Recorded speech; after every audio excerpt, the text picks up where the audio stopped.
KNUS Denver. Sleep deprived and heavily caffeinated. All right, let's do this then. This is the Jeff and Bill Show. I don't understand why agree with that. They don't always agree, but hey, at least they have coffee. Coffee. And each other. I love you, man. God help us. I want to bless him. We need all the help we can get. Now here's Jeff Hunt and Bill Thorpe. The Jeff and Bill Show on News Talk 710 KNUS.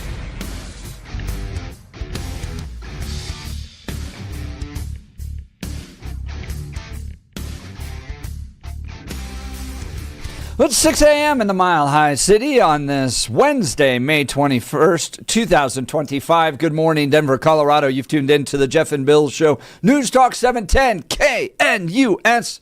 I'm your co-host, Jeff Hunt, along with Bill Thorpe, bringing you the freshest insights and hottest takes from the right, left, and center. Colorado's blue, America's red. It all meets right here on the Jeff and Bill Show, where we want you to be a part of the conversation. Join us by giving us a call at 303-696-1971, 303-696-1971, or text us on the Dan Caplis Law text line at 720-819-5115. Got a great show for you today. We're going to talk about a $100,000 rebranding effort, Bill. Yeah. Oh, jeez. You already know what I'm talking about, don't you? Yeah, this is so bad. The city of Denver investing $100,000 in an effort to analyze and rebrand the 16th Street Mall, coming up with the idea of calling it now 16th Street. That's I'm sorry. That's $25,000 a letter. Yeah. Drop mall off the back of it. This just. Oh my God! I'm sorry. This reminds me of the comedian Brian Regan. He has this bit about forgetting that it's the science fair day. And that he has to, that's right. That he shows up and he's like, today? So he goes out, grabs a Dixie cup and fills it up. And the teachers come by, he's like, cup of dirt. like, well, what about, no, cup of dirt. Give me the F, move on. This is just a cup of dirt. That's what I feel like. I feel like that whoever's doing the consulting forgot they had this contract. And that at some point, there was a reminder that kicked in like at 6 p.m. the day before they're supposed to make the presentation. And they're like, quick, go to the slides and just take out the word mall and let's see if they buy it. Serious, a bunch of third graders could have suggested for you to just drop the word mall. It's still a dumb suggestion, but you could have saved the money and you could have paid them in Happy Meals. You could have taken a bunch of third graders, given them a week worth of Happy Meals, and for less than $100, you could have solved this problem. Okay, and the other brilliant thing here is you want people to go down there for what? Entertainment and to shop and restaurants, and the one thing you shouldn't do is tell them what it is. The hell? It is a mall. It is. It is a mall. So you cut off the thing that describes, to your point, Bill, exactly what it is. And where you might want to go if you're a tourist. If you're a tourist and you're like, things to do in Denver, and you hit the little Google box and it pops up and says, go to 16th Street. You're like, why? Doesn't say mall, doesn't tell you why. 15th Street. Yes, 14th exactly. Street, yeah. Why don't I go to 13th and Colfax and meet all the wonderful ladies there asking me to do weird things for money? So you see it as the marketing company turning in a last minute project. I'll tell you, I see it differently. Yeah, this is classic Democrat city leadership. Okay, and to your point, or to my point, I would like to use evidence. Example number A, the restaurant liaison. Okay, they've also spent a lot of money to hire a quote restaurant liaison to figure out why a record number of restaurants are leaving the city of Denver. Yeah. And Bill, it's two reasons. Yes. Crime. Yes. And regulations. Yeah.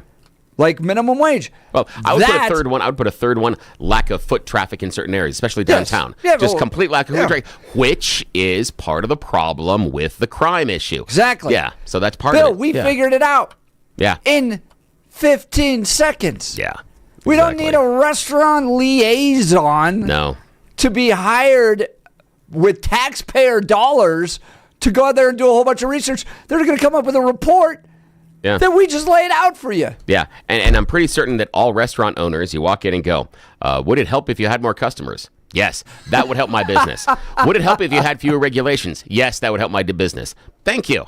Two questions. Again, the crime is kind of self-evident. Yes. That idea about but the other idea is, more customers. And there are a variety of reasons to do that. So you've got to drive foot traffic. That's how you have to do it as far as the restaurant industry. And then, yes, the regulations are stupid. When it takes you so long to open a business here in Colorado, it is preventative because nobody has that kind of money, and especially a startup, to have that kind of run-up. I mean, you're pulling and scraping together your dimes and nickels and quarters in order to get this business off the ground. And then you have all these extra things you have to deal with. And also with the regulations, it harms those large-scale entrepreneurs. And I'm thinking about the Guy Fieri and the Gordon Ramsays, those people that are serial entrepreneurs because they know the system. And when they get into a market that doesn't function as smoothly as others, they figure this is a problematic market. Why would I spend the same amount of time and effort here if I'm just going to basically get the same kind of returns I will in another city? It's a path of least resistance. It's stupid. The city hires a restaurant liaison to figure out what the problems are that everybody else can see.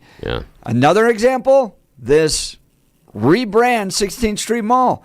Oh, goodness, we have an issue with 16th Street Mall. We need to go hire a brand agency that's going to freshen things up. They deliver 16th Street. Yeah. It's kind of like it's not their money. That's how these government actors work. And here's the other part is I believe that you're right in the critique as far as the Democrats on that side, because this does seem like an idea that Democrats would embrace. Let's just drop them all. That seems brilliant.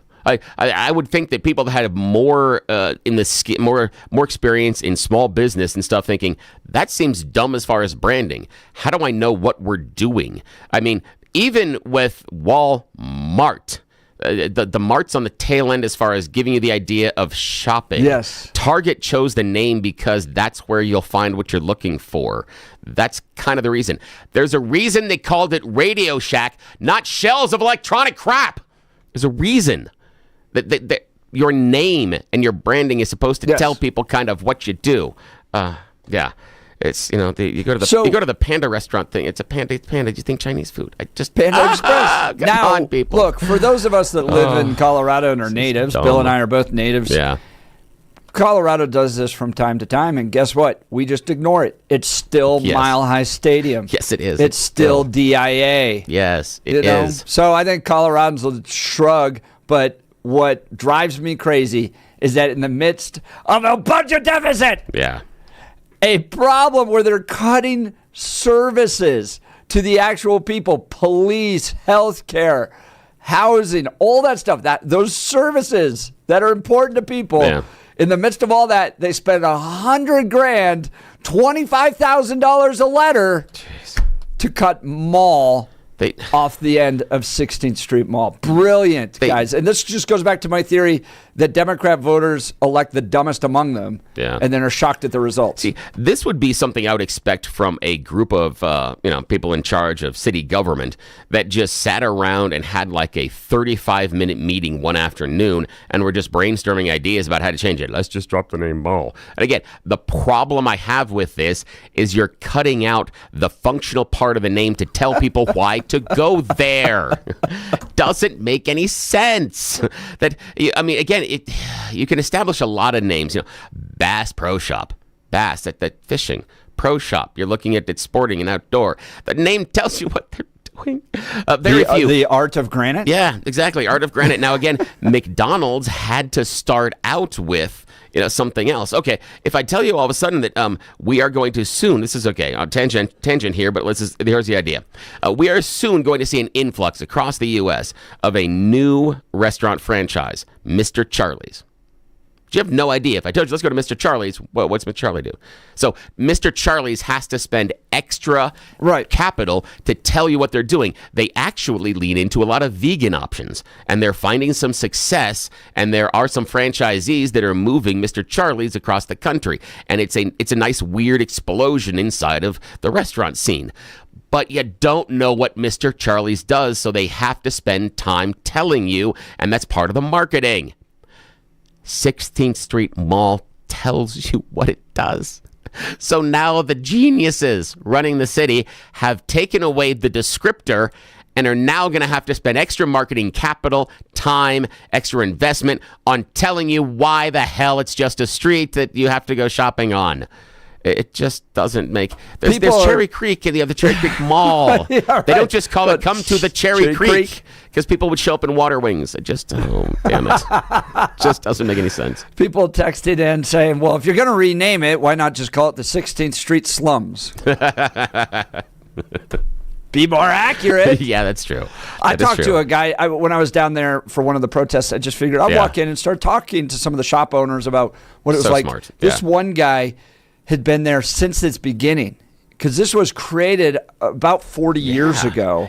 Yeah. And the word he kept using was survive. I'm trying to survive. I'm trying to hope that this construction, which has been delayed, which has been overextended in its cost, has really harmed the foot traffic down there. So they're just hoping that they can get back in. Maybe, Bill, this is 4D chess. Maybe what Mike Johnston has got everybody doing now is criticizing him, but now we're all talking about the 16th Street Mall. Maybe that's it. Whoa! Whoa, 4D chess. Now, friend of the show in law enforcement, I'm not going to share his name, only just in case, because if I share his name, there may be some mocking and ridicule, the fact that he knows me. So that I'm going to try to protect his identity. But well-known person in law enforcement sent me a text that said they could have saved all this money by just changing two of the letters. Instead of 16th Street Mall, 16th Street Hell. Just change the M and the A to H and E. The branding's super easy at that point. You can go through all the ad copy and everything else. You're only changing two letters. How easy is that one? That's the brilliance we have as far as yes. Oh, and he's sharing. He said yes. He's happy to understand that that's our friend Sheriff Steve Reams. He just said yes. You can mention my name. Yeah. So appreciate you, Sheriff. Yes, he's right. 16th Street Hell. But imagine the marketing that we could do with that one. That's exactly right. It would be more accurate. Yes, and you could at least prepare yourself for what you're about to face. There are so many people that sign up for that Tough Mudder race. Same kind of thing. Can you make it to the end of 16th Street Mall without being offered drugs or being assaulted? We will give you a t-shirt. Yeah, we could do something like that. Brilliant. All right, join the conversation. 303-696-1971 or text us on the Dan Caplis Law text line at 720-819-5115. The city of Denver spending $100,000 to rebrand the 16th Street Mall 16th Street. That's $25,000 a letter. All right, join the conversation. Now it's time for your morning dose of news and comment with Blake Olson. Blake Olson. Blake Olson, news and comment. Good Wednesday morning. Hump Day, 44, and partly cloudy in Denver, home of 16th Street. Expecting a high of 77 today. The 7-10 5-day forecast is coming up. Our top story. What a day at the White House and beyond on Tuesday. Heard the band playing YMCA there with DJ T saying hi to parents of sons and daughters visiting their workplace. Can today top Tuesday? Every day is an adventure at the Capitol. The House pulling an all-nighter as Republicans try to pass 47's budget plan. The Rules Committee started meeting around 1 this morning. That's 11 o'clock Denver time, home of 16th Street again. With a tight vote expected, 47 met with GOP lawmakers Tuesday, warning those who don't support the bill could be knocked out so fast. Republicans can only afford to lose 3 votes if all the communists oppose it. The president wants the Golden Dome missile defense system in operation before his term ends. He showed the design on Tuesday. So we'll have it done in about 3 years. Once fully constructed, the Golden Dome will be capable of intercepting missiles, even if they are launched from other sides of the world, and even if they are launched from space. And we will have the best system ever built. As you know, we helped Israel with theirs, and it was very successful, and now we have technology that's even far advanced from that. And once again, we'll also Help Canada. The town of Mountain View has reportedly voted to recall a member of the town council. The effort to remove Brent Metz from the council began after he was accused of shooting a teen in the face last September. Metz claims the shooting was unintentional, though he faces 4 felony charges connected to the case. Unofficial results from Tuesday's election show that 127 people voted to recall Metz, while 72 voted to let him keep his seat. Voters also chose Ryan Debner to take the open seat created by the recall. Marco Rubio becoming one of the MVPs of this administration. Senator Van Hollen, who hates American citizens, thought it'd be a good idea to rip Rubio on Tuesday.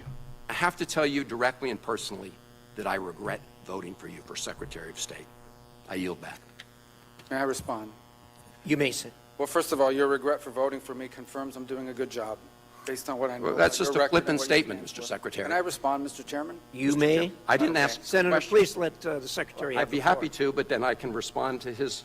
Your time's up, Senator, and willfully used, I might add. Well- Your remarks do not represent the view of this committee. Well, Mr. Chairman- Secretary, please. Well, I'd like to. I can't respond to everything he said because much of these are untrue, but I'll go through a few. First of all, I'm actually very proud of the work we've done with USAID. For example, I don't regret cutting $10 million for male circumcisions in Mozambique. I don't know how that makes us stronger and more prosperous as a nation. Amen. The Fake Tapper Media Book Tour was nauseating on Tuesday with Megyn Kelly. Do you want to apologize to Lara Trump now? I've already apologized to her. I called her months ago.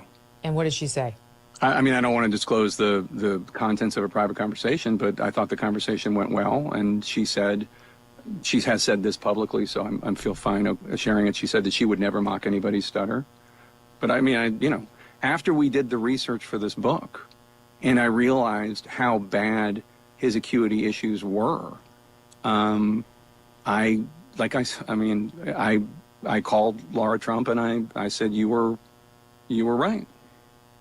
Almost everyone listening right now knew Joe Biden lost it. His cognitive ability 5 years ago, maybe 7 to 8 years ago.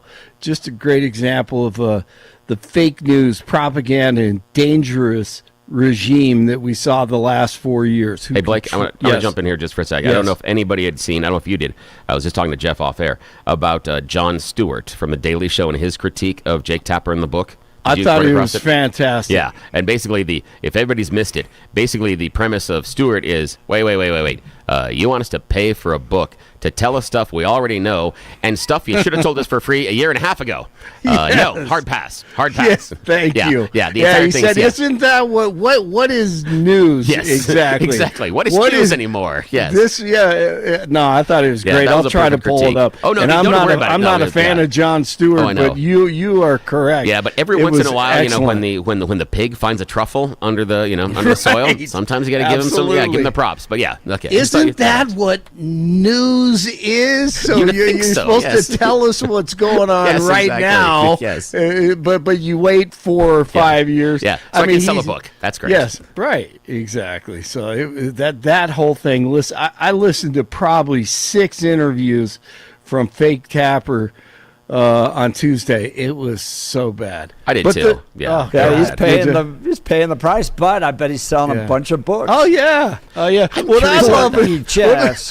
What I love is his co-author, whatever his name is. Yeah, the guy in Axios. Yeah. Yes, the guy. So he is the guy, and everything that you see, he's just sitting there, and Tapper's talking the whole time. Yeah. He's just sitting there. I haven't even heard him talk. I haven't at all. I've seen him in 3 interviews. Haven't seen him say a word. It's like he's a dummy on his lap or something. Yes, exactly. But the best video, guys. Johnny from the Jesse Show on Fox News last night. He shows up to former FBI Director James Comey, who's selling another stupid book. This is just great. We gotta listen to this. So yeah, he's signing books at a bookstore, I think in New York. Here he goes. Director Comey, how are you? Good, thank you. Jesse Waters from Fox has a question. Yeah. Why do you want an 86 Trump? All right. Director? Standing over him. Questions like that now. Why would you Just signing the book. why would you post that? Director Comey, how was your interview with the Secret Service? You want the book signed, really? Absolutely. Okay, you got it, bud. Can you sign my seashell too? He pulls a seashell What beach is this out. that you're going to? You find a Kamala seashell, 8647. This is a politically charged beach, Director. Well, they will. Come on. Director, the seashell? Then he gets kicked out You don't want to sign it? Have a nice day. by a transgender I know it's security. sheriff. Security. You see the security guard protecting the former FBI director is a guy who sounds like a woman. Oh my God! It was He's the so most beta great. male. Yes, beta. Yes, exactly. I mean, the whole thing, man. He's a He soy is- boy guarding the. It was great, can you man. sign my That's great seashell? video. Can you Yeah, sign pulls out a seashell. He's standing right over him, and he's signing his ridiculous book. Oh man, that is what Billy talks about this all the time. You have to make fun of these people. It's the only way. You have to just rip them, and God bless this guy Johnny. Will you Jesse sign Waters my show. seashell? Whoever came up with that idea. No, is they did brilliant. Because was, now man. wherever he goes, if he ends up coming to college, we should look this up. Just Yes. continue that trend. Yes. I'll do Everywhere it. you go. Blake I'll will do do it. I'll do it. I'm doing Yes. it. Yes. Will you And- sign my seashell? And the photographer did a great job. He was nice. Whoever was shooting it, behind him just came up, and he's wearing a suit, and it's beautiful. Now they're going to have armed guards right in front of him, I'm sure. But I want to I'm do gonna it. check I you really for do. seashells. Oh God, that was so great. All man. right. So right now he's got Bill, prepare yourself. Blake, prepare yourself for the number of stops that James Comey is making on his book tour. Okay. 2. great. Is that right? One was just the other one in New York that you just saw, and then he's Okay, that doing was one New down York. in McLean, Virginia. Oh, and okay. that is it. Ooh, would That's you all like they could book? That's it? that? I mean, too? that's because you got to schedule those things. So Well, they do have couldn't get any they other have an email places? here. If you'd like to book Mr. Comey, Really? guess Oh, what? that's Guess good. what? Let's Guess book who him. I'm emailing as soon as the show Yes, is you done. should. Yes, absolutely. The Jeff and Bill Show would love to have you Yes, on for a love conversation. to. I wish Well, the he's, city of Denver he's not would. busy. He's only got one other Right. stop on this tour. Yeah, the city of Denver could have taken that $100K and booked him to come here to. Are there any bookstores left here in Denver? Yeah. Tattered it's Cover, Tattered, one of them. barely alive. Yeah. Is that right? Wow. Yeah. So I mean, it's just great video. All right, one more thing here before we leave you. Afternoon, everybody. Hey, how's life treating you there, Norm? Beats me. And it kicks me and leaves me for dead. George So Wendt, who sad. played Norm, has passed away at the age of 76. A young guy. High five Passes away. on the audio clip there, because everybody's been using the milk-bone underwear quote, and that's been Oh, yeah. overused in the last 24 hours. Again, a good one, Yeah, but Norm that's a has good one. so many other one-liners when Exactly. when Sam asks him about how his day is going, and that's Yes. a fantastic one because George Wendt responds, leaves it, and then comes in and finishes the joke. That's Exactly. yeah, that is a really Oh, good he's- one. That's nicely done.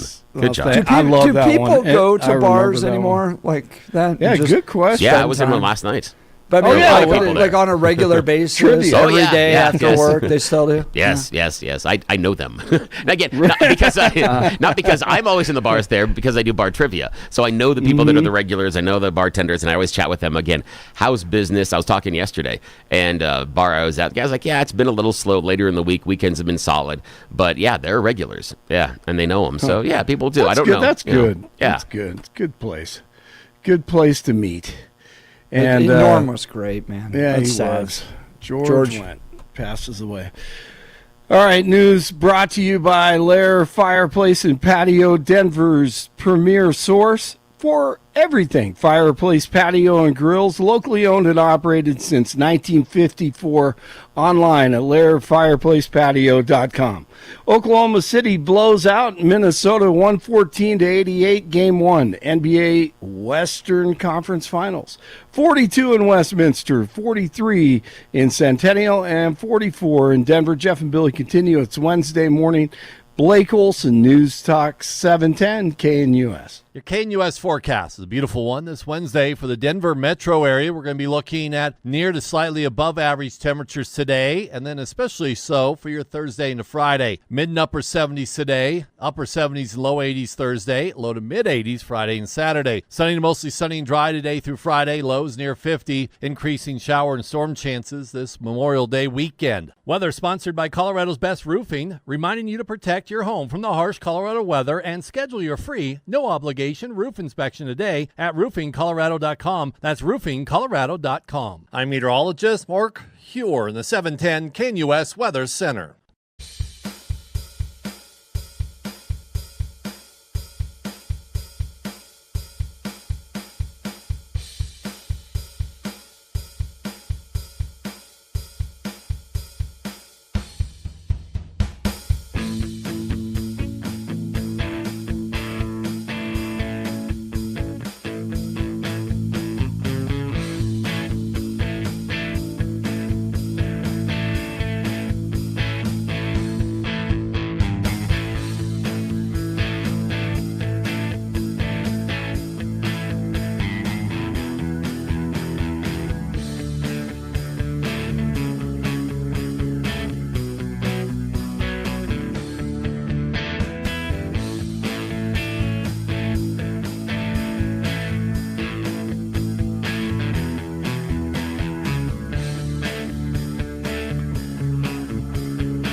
All right, the city of Denver spending $100,000 to rebrand 16th Street Mall. It's time to give it a fresh update. Draw people in. Get them excited. And that $100,000 rebranding effort is now titled 16th Street. That's $25,000 a letter they cut off the end of that. It's ridiculous. $25,000 a letter. All right, we're getting your phone calls and texts on this. Jason in Denver's on fire this morning. He's always funny. Just like Kyle's Karen's escort service clearly states what the business does. Nice job, Jason. That's good. Speaking of that, go to kyleskarens.com. Kyleskarens.com. Yes, kyleskarens.com. And yeah, project your love for Denver's best or worst evening news broadcast. You make the choice. We don't decide. You get to. And we have a shirt that'll help you choose. kyleskarens.com. And it's $25. So, yeah. Might be the dumbest marketing idea since HBO changed the name to HBO Max and then just Max and now back to HBO. Yes, because what's Max? Who's Max? How do I know Max? Yeah, exactly. Good one, Jason. 0682. Denver's great. I just passed the Belco Theater and there's a group of individuals drying their underwear on a bush. How do you feel about $100,000 being spent in the midst of a budget crunch for the city of Denver where they're literally cutting police services to rebrand 16th Street Mall, and the best they came up with was 16th Street? Cutting off, to Bill's point, the actual description of the place that you're going to. All right, let's go to the phone lines here. Ridiculous. Marcus Aurora. Good morning, Marcus. You're on with Jeff and Bill. Morning. Morning, guys. Hey, I remember when 16th Street Mall didn't exist. Woolworths was down there, now Social Security building, made ENF, and a lot of things. But it's really bad. They got all the missions down there now, right around downtown in the Greyhound bus station. Yeah. And to the years, it's really got bad guys. They've tried to hire guys to walk around with a stick, and it's never changed. This is crazy. There's no parking. You get a ticket if you go down there. It smells like urine in all the alleys. That's about it. Yeah, I think that's the problem, is the experience of people down there shopping. Now, Jeff and I still have a standing invitation from Westward editor Patty Calhoun, and we're going to go out with her one night, and she's going to try to show us the better side of downtown Denver, especially the nightlife. But I think that's part of the issue, is that there's a perception earned of downtown that it is problematic, that there's lots of drug use, lots of homelessness, and lots of crime. And we've seen assaults happen on the 16th Street Mall. They've got a construction project that seems to be never ending. And Marcus, we had a phone call earlier in the morning from Rick from Denver. He couldn't stay on the phone with us, but talked about his experience and how he's walked 16th Street Mall like you. He was around there before it existed, remembered it being there, what it was like when it first opened up. And he said yes, it is more when he's down there rather than looking at shopping and restaurants. It's more just, there for exercise or walking around. He said the only advantage he feels is it's a little wide open so he can see somebody before they try to assault him or sell him drugs. And he said that's the advantage that he has right now, as at least, unlike some other streets that might be a little tighter, that he has more space to see the bad people coming towards him. That is not something you're going to put in the marketing brochure. Come to 16th Street Mall, where it's such a wide open space you can see before someone assaults you. Guys, this is not a hard thing to solve. This is not complicated. And I'll give you a perfect example of people who are delivering on this.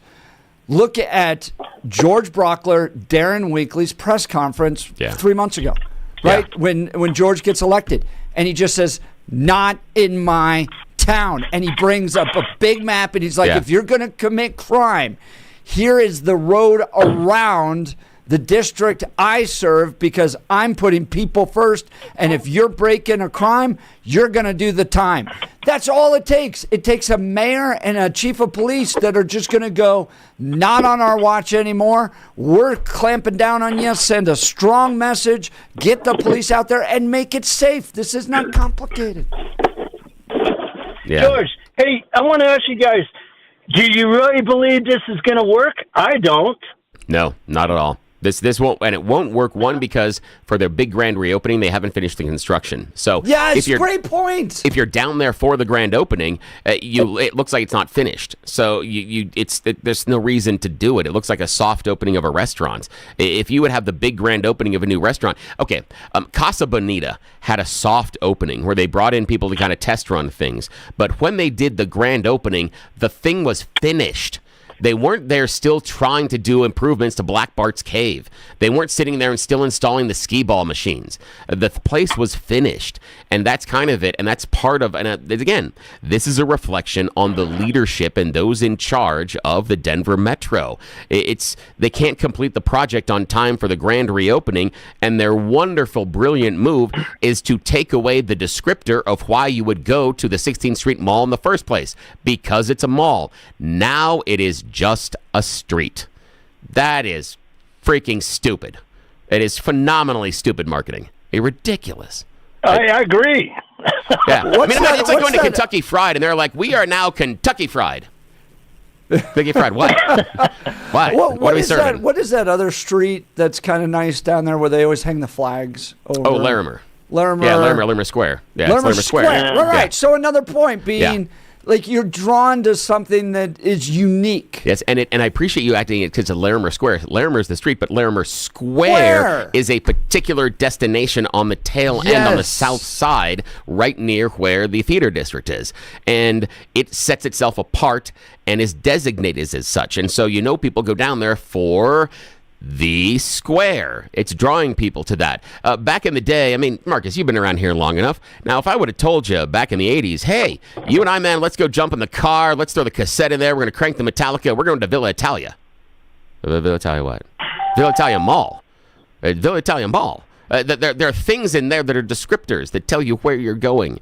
And I cannot believe the sheer stupidity of taking away the name of 16th Street Mall that is the description of why you would go there in the first place. There's no reason. It just, But again, Marcus, this is how they spend our money. This is great. This is stupid. But we're going to leave it there, Marcus. I cannot follow that one. That is fantastic. Good job, man. You're the best, dude. I've missed Marcus Great calling. call, That's fantastic. Marcus. Marcus's line will be open 303-696-1971. Text us on the Dan Caplis Law text line 720-819-5115. Mikey Johnston spending $100,000 of your taxpayer money to rebrand the 16th Street Mall. 16th Street. Yeah. And Even if you think it's stupid, the money alone. Well, $100,000. Somebody pointing this out. Crap. Jeff, if you think that it was just $100,000, think about all the meetings full of paid politicians and other folks working for the city that had to come up with this stupid idea. And so you could probably add an additional $100,000 to the cost. Yeah. Great text message 8422. All right. Someone who's not going to waste your money. Who? Who's going to get justice for you. Dan Caplis with Dan Caplis Law. I've known Dan for well over a decade. He is the lawyer I trust to deliver results and, most importantly, justice in an injury case for you. Dan has spent 40 years of his life helping people who are hurt in serious motor vehicle crashes. Dan is believed to be the only lawyer in Colorado history to win 5 straight multi-million-dollar verdicts in Colorado crash cases. Dan is also believed to have won the largest truck crash verdict in Colorado state history. Dan Caplis Law is so trusted, he's the official law firm partner of the Denver Nuggets and the Colorado Avalanche. Dan Caplis Law is a serious firm for serious cases. Dan accepts righteous injury cases on a percentage fee basis so that he can represent good people from all walks of life without regard to ability to pay. So if you need Dan's help, give him a call. Here's the phone number. Why not put it in your phone now? So if something happens to you, you can quickly get a hold of him. 303-770-5551. 303-770-5551 or hit dancaplisLaw.com. That's Dan, C-A-P-L-I-S Law.com. We'll continue with your phone calls and texts. You're listening to The Jeff and Bill Show. This is Denver's talk leader, News Talk 710 KNUS.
Welcome back to the Jeff and Bill Show. We are talking the city of Denver spending $100,000 to rebrand the 16th Street Mall in an effort to draw people in, get people excited. As you know, they've been having challenges. People don't want to go down there. It's a lot of empty storefronts. I mean, a lot. So they've actually put like these paintings up to cover it. It's been a total disaster. It took way too long to redo the 16th Street Mall. It's over budget. Businesses have left. It's crime-ridden, all that. And so they're hoping to rebrand it in an effort to bring you down. And they spent $100,000. And someone's asked who got paid for the rebranding. I don't know. That's a good question. We should ask that question. Sort of somebody's friend. But, yeah, exactly. Yeah. Is it Brittany Pedersen's husband? Exactly. So they came up with the grand idea. Now, when you go downtown, you can visit 16th Street. They just cut off the mall. It's $25,000 a letter. So stupid. So stupid. Like Sheriff Steve Reams, listening to the show, said they could have just changed two of the letters and it could have been 16th Street Hell. It would have been much easier to change all the marketing. Yeah. And the other one solution I've got. Yeah, someone else said something similar. Just call it the Nightmare on 16th Street. Yeah, there you go. And another text message I got from a friend on another phone said they could have just saved a lot of money by just adding a question mark. 16th Street Mall? Like, do you really want to go here? Yeah, we don't know if all the stores are open. We have no idea if you're actually going to be doing any shopping or even be safe. But, the questions are both yours and ours. Good luck. Someone writes, Jason goes, I don't know, 16th Street, Main just wonder. Colfax is just called Colfax. It's not called the Colfax, home of not-so-hot working girls and the drug emporium. Yeah, Colfax, home of prostitution and drug emporium. Probably not working on the business card. Yeah, it's just, why would you go down there? And I love the point that Jeff made just before our previous break about Larimer Square, another part of downtown that has set itself apart based on name. So it now becomes a destination. If it's just 16th Street, what's the difference between the 16th Street that is, much, much earlier than you get to downtown versus the one that is in downtown? Why would I choose that particular run of downtown? I remember when people used to call it back in the 70s and 80s, you'd go cruising the Fax, but that's Colfax, but that's the Colfax line that runs from downtown out east. That's where that was. And so there was a particular, area in which you'd run. And I don't know why you would take away the name that describes what you do. You're running a tanning salon. Are you taking the word tanning out of your name? No, you're not. You're not taking the word sun or tan or anything out of your name. It's just stupid. Here's another text message. There's a reason why places like the 16th Street Mall, Pena Boulevard, and DIA are always under construction and constantly being updated. They are bottomless, taxpayer-funded money pits. Probably money given to special interests. 8422 with that text message. Yep. So, are you going to go downtown now? Are you intrigued and willing to go downtown? I think it's going to take a lot more than this before it starts turning around. Are you now confused about where you're going to go? Because now you can't go to the 16th Street Mall anymore. How do you possibly decide? At least sell naming rights. Come on. If you're going to change Mile High to Power Field or whatever else it's called, at least get some cash into your coffers. Yeah, it could be the Pfizer 16th Street Mall because, all the drugs that are going on down there. Do something like that. I mean, that's lean into this. To that point, I think we should look up who actually was paid to rebrand this, and it would not shock me if it was Ian Silveri. No, it wouldn't at all. Dude's running around collecting checks from taxpayers anyways, while his wife complains about having to work in D.C. And the biggest thing I want to know is if this is what you came up with, why did you actually spend $100,000, we talked about earlier, hiring this marketing group of gurus in order to just drop the word mall? Why didn't you just get a bunch of third graders and give them Happy Meals for a week and they'd come up with the same answer? Would have been a hell of a lot cheaper. I mean, if we're going to go with the stupid solution, I got some much more cost-efficient ways to get to stupid. Believe me, I know stupid. So, yeah. I'll just leave it there. Speaking of that, we're going to get to You Choose the News next. You're listening to the Jeff and Bill Show. This is Denver's talk leader, News Talk 710 KNUS. 16th Street Mall?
Welcome back to the Jeff and Bill Show. It is that time of the morning we give you what you're really looking for to get going. You choose the news. Yes, it is that time of the morning where we get to play America's favorite fake radio news game show. You know how this works. It's You Choose the News. I've spent moments this morning scouring the interwebs for really dumb stories about us humans, giving them even more ridiculous headlines so we can play this fake radio news game show, but it's a giant secret. Shh.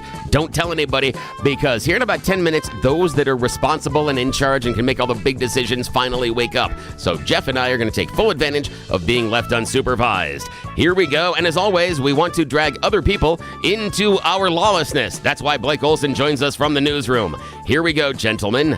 Your choices this morning. The headlines. Headline number 1. The first one is free. Headline number 2. Blame Murphy Brown.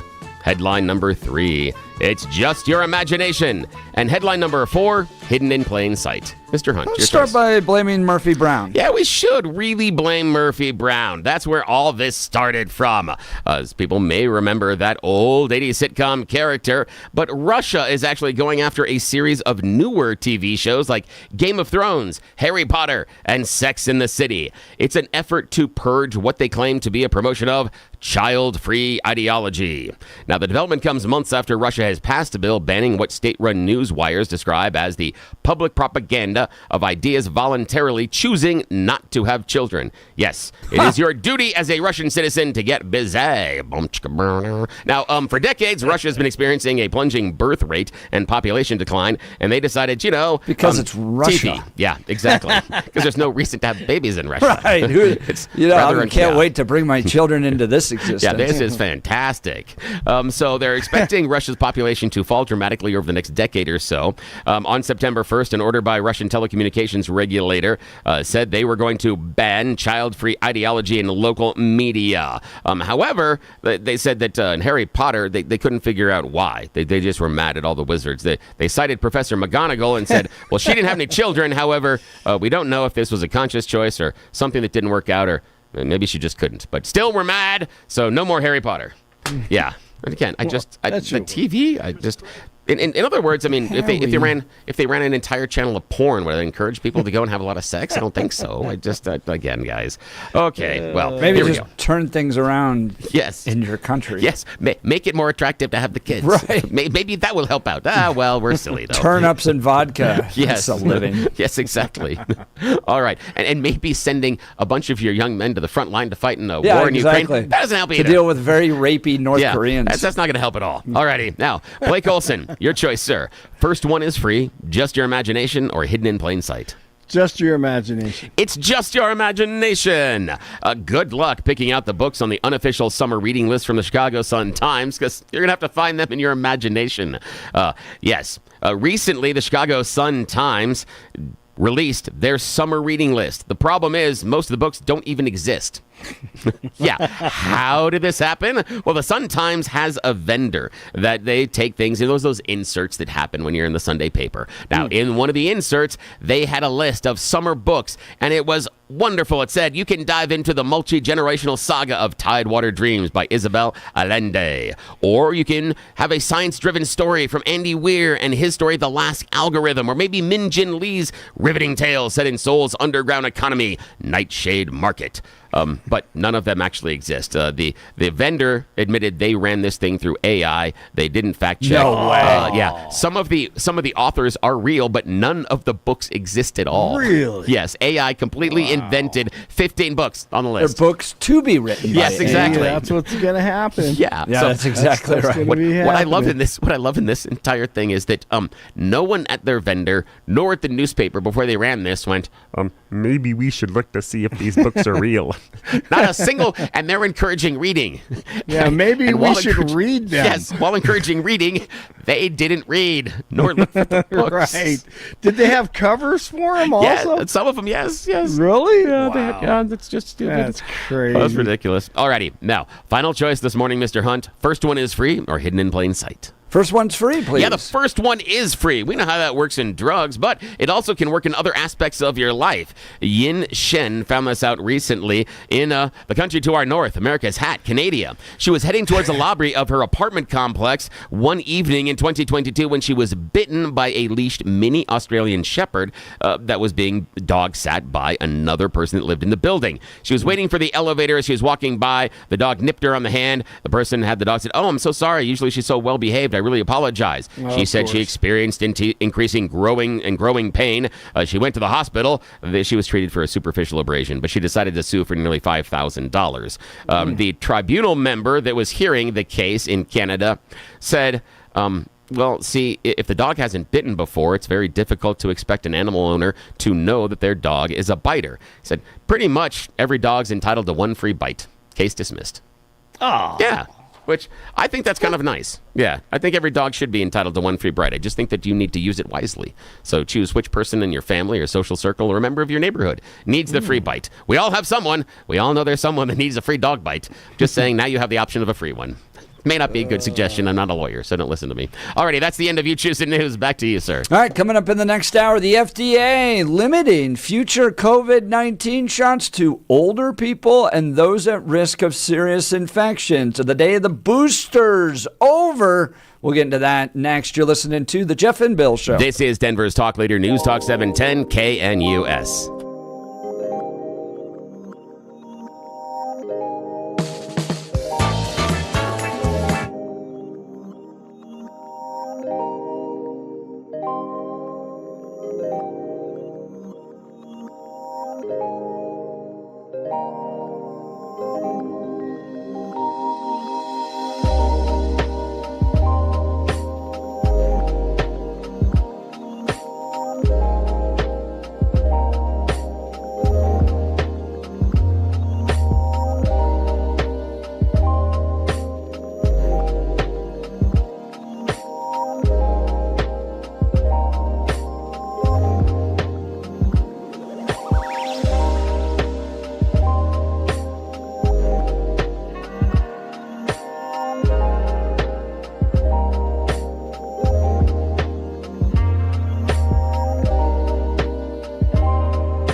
7 a.m. in the Mile High City on this Wednesday, May 21st, 2025. Good morning, Denver, Colorado. You've tuned in to the Jeff and Bill Show. News Talk 710 KNUS. I'm your co-host, Jeff Hunt, along with Bill Thorpe, bringing you the freshest insights and hottest takes from the right, left, and center. Colorado's blue, America's red. It all meets right here on the Jeff and Bill Show, where you're invited to join the conversation. Give us a call, 303-696-1971, 303-696-1971, or text us on the Dan Caplis Law text line at 720-819-5115. Big headlines coming yesterday from the FDA.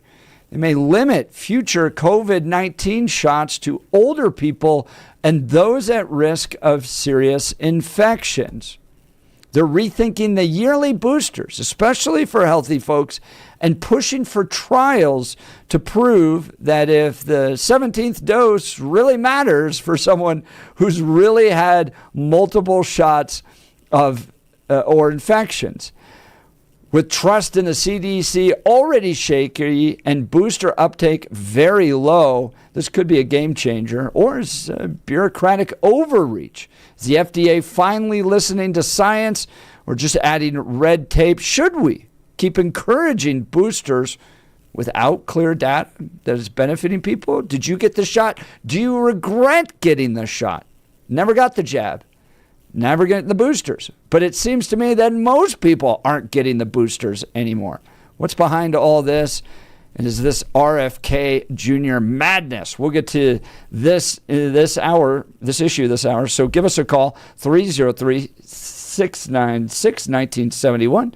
Text us on the Dan Caplis Law text line at 720-819-5115. Now it's time for your morning dose of Blake Olson. Blake Olson. Blake Olson, news and comment. Good morning. It's hump day. It's 47, partly cloudy in Denver. Expecting a high of 77 beautiful degrees today. The 7-10 5-day forecast is coming up. Our top story, House Republicans have been working through the night to reach an agreement on DJT spending bill. The GOP has a slim majority in the House and can only afford 3 no votes from its members. And some conservatives feel the bill does not cut enough spending. The president wants the Golden Dome missile defense system in operation before his term ends. He showed the design Tuesday in the Oval Office.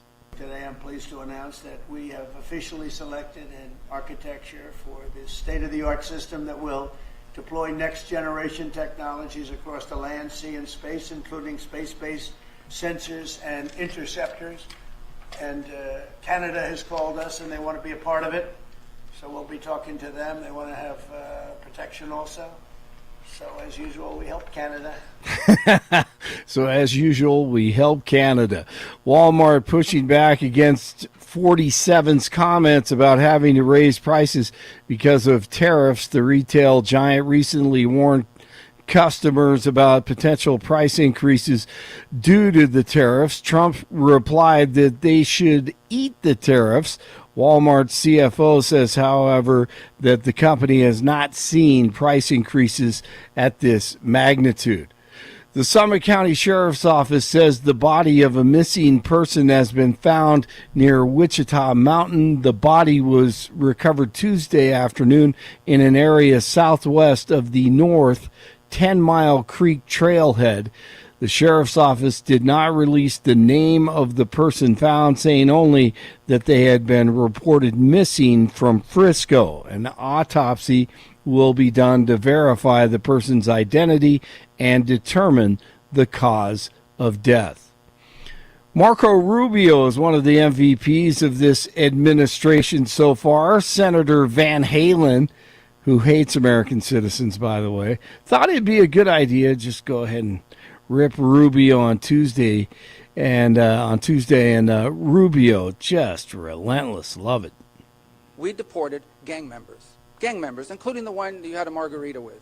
And that guy is a human trafficker, and that guy is a gangbanger, and the evidence is going to be clear. In the days to come, you're going to see who you went to defend. Senator, I'm sorry, please, Mr. Chairman. Secretary No. Rubio has the floor. Mr. Chairman, he can't make unsubstantiated Senator, comments like that. Secretary Rubio has the floor. You've had Secretary your time. Rubio should take that testimony to the federal court of the Senator? United States because Well, he hasn't done it under oath. Here's another point, okay?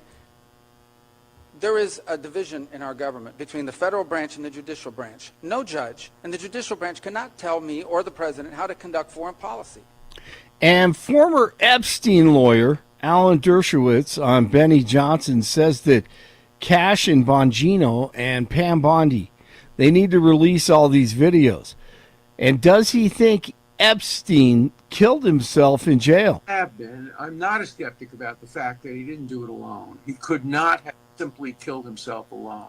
If he killed himself, it was with the assistance of some guards. Some guards have been disciplined for turning off their videos and for other actions that allowed him to kill himself. But it wouldn't surprise me if somebody managed to get into the prison and kill him, because I don't understand what his motive would have been. He could have killed himself at any time. And if he was going to be let out on bail, then why would he kill himself? So I've always had my doubts, my questions, but it's certainly plausible that he may have killed himself. Dershowitz says that he has spent $5 million trying to defend his name, and he is innocent in everything that he has been accused of when it comes to Epstein, but he is his former attorney. Evening, everybody.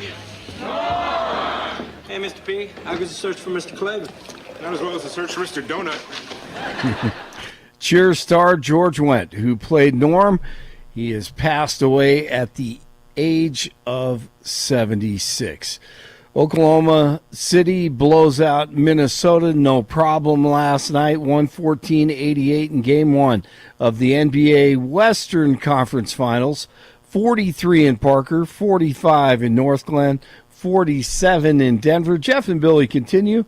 Blake Olson, News Talk 710 KNUS. Your KNUS forecast is a beautiful one this Wednesday for the Denver metro area. We're going to be looking at near to slightly above average temperatures today, and then especially so for your Thursday into Friday. Mid and upper 70s today, upper 70s and low 80s Thursday, low to mid 80s Friday and Saturday. Sunny to mostly sunny and dry today through Friday, lows near 50, increasing shower and storm chances this Memorial Day weekend. Weather sponsored by Colorado's Best Roofing, reminding you to protect your home from the harsh Colorado weather and schedule your free, no obligation roof inspection today at roofingcolorado.com. That's roofingcolorado.com. I'm meteorologist Mark Huer in the 710 KNUS Weather Center.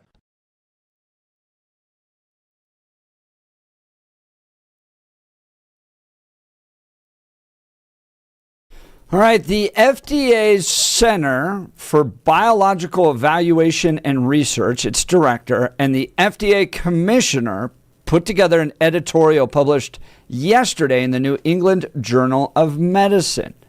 They're calling for an evidence-based approach to COVID-19 vaccination.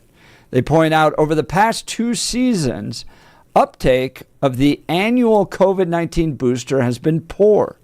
According to the Centers for Disease Control and Prevention, less than 25% of Americans receive boosters each year, ranging from less than 10% of children younger than 12 years of age in the 2024-2025 season to 50% of adults over 75%. So less than 25% of American adults, or of total Americans, ranging from less than 10% of children younger than the ages of 12 to over 50% for those over 75 years old. Even healthcare workers remain hesitant, with less than 1/3 participating in the 2023-2024 fall booster program.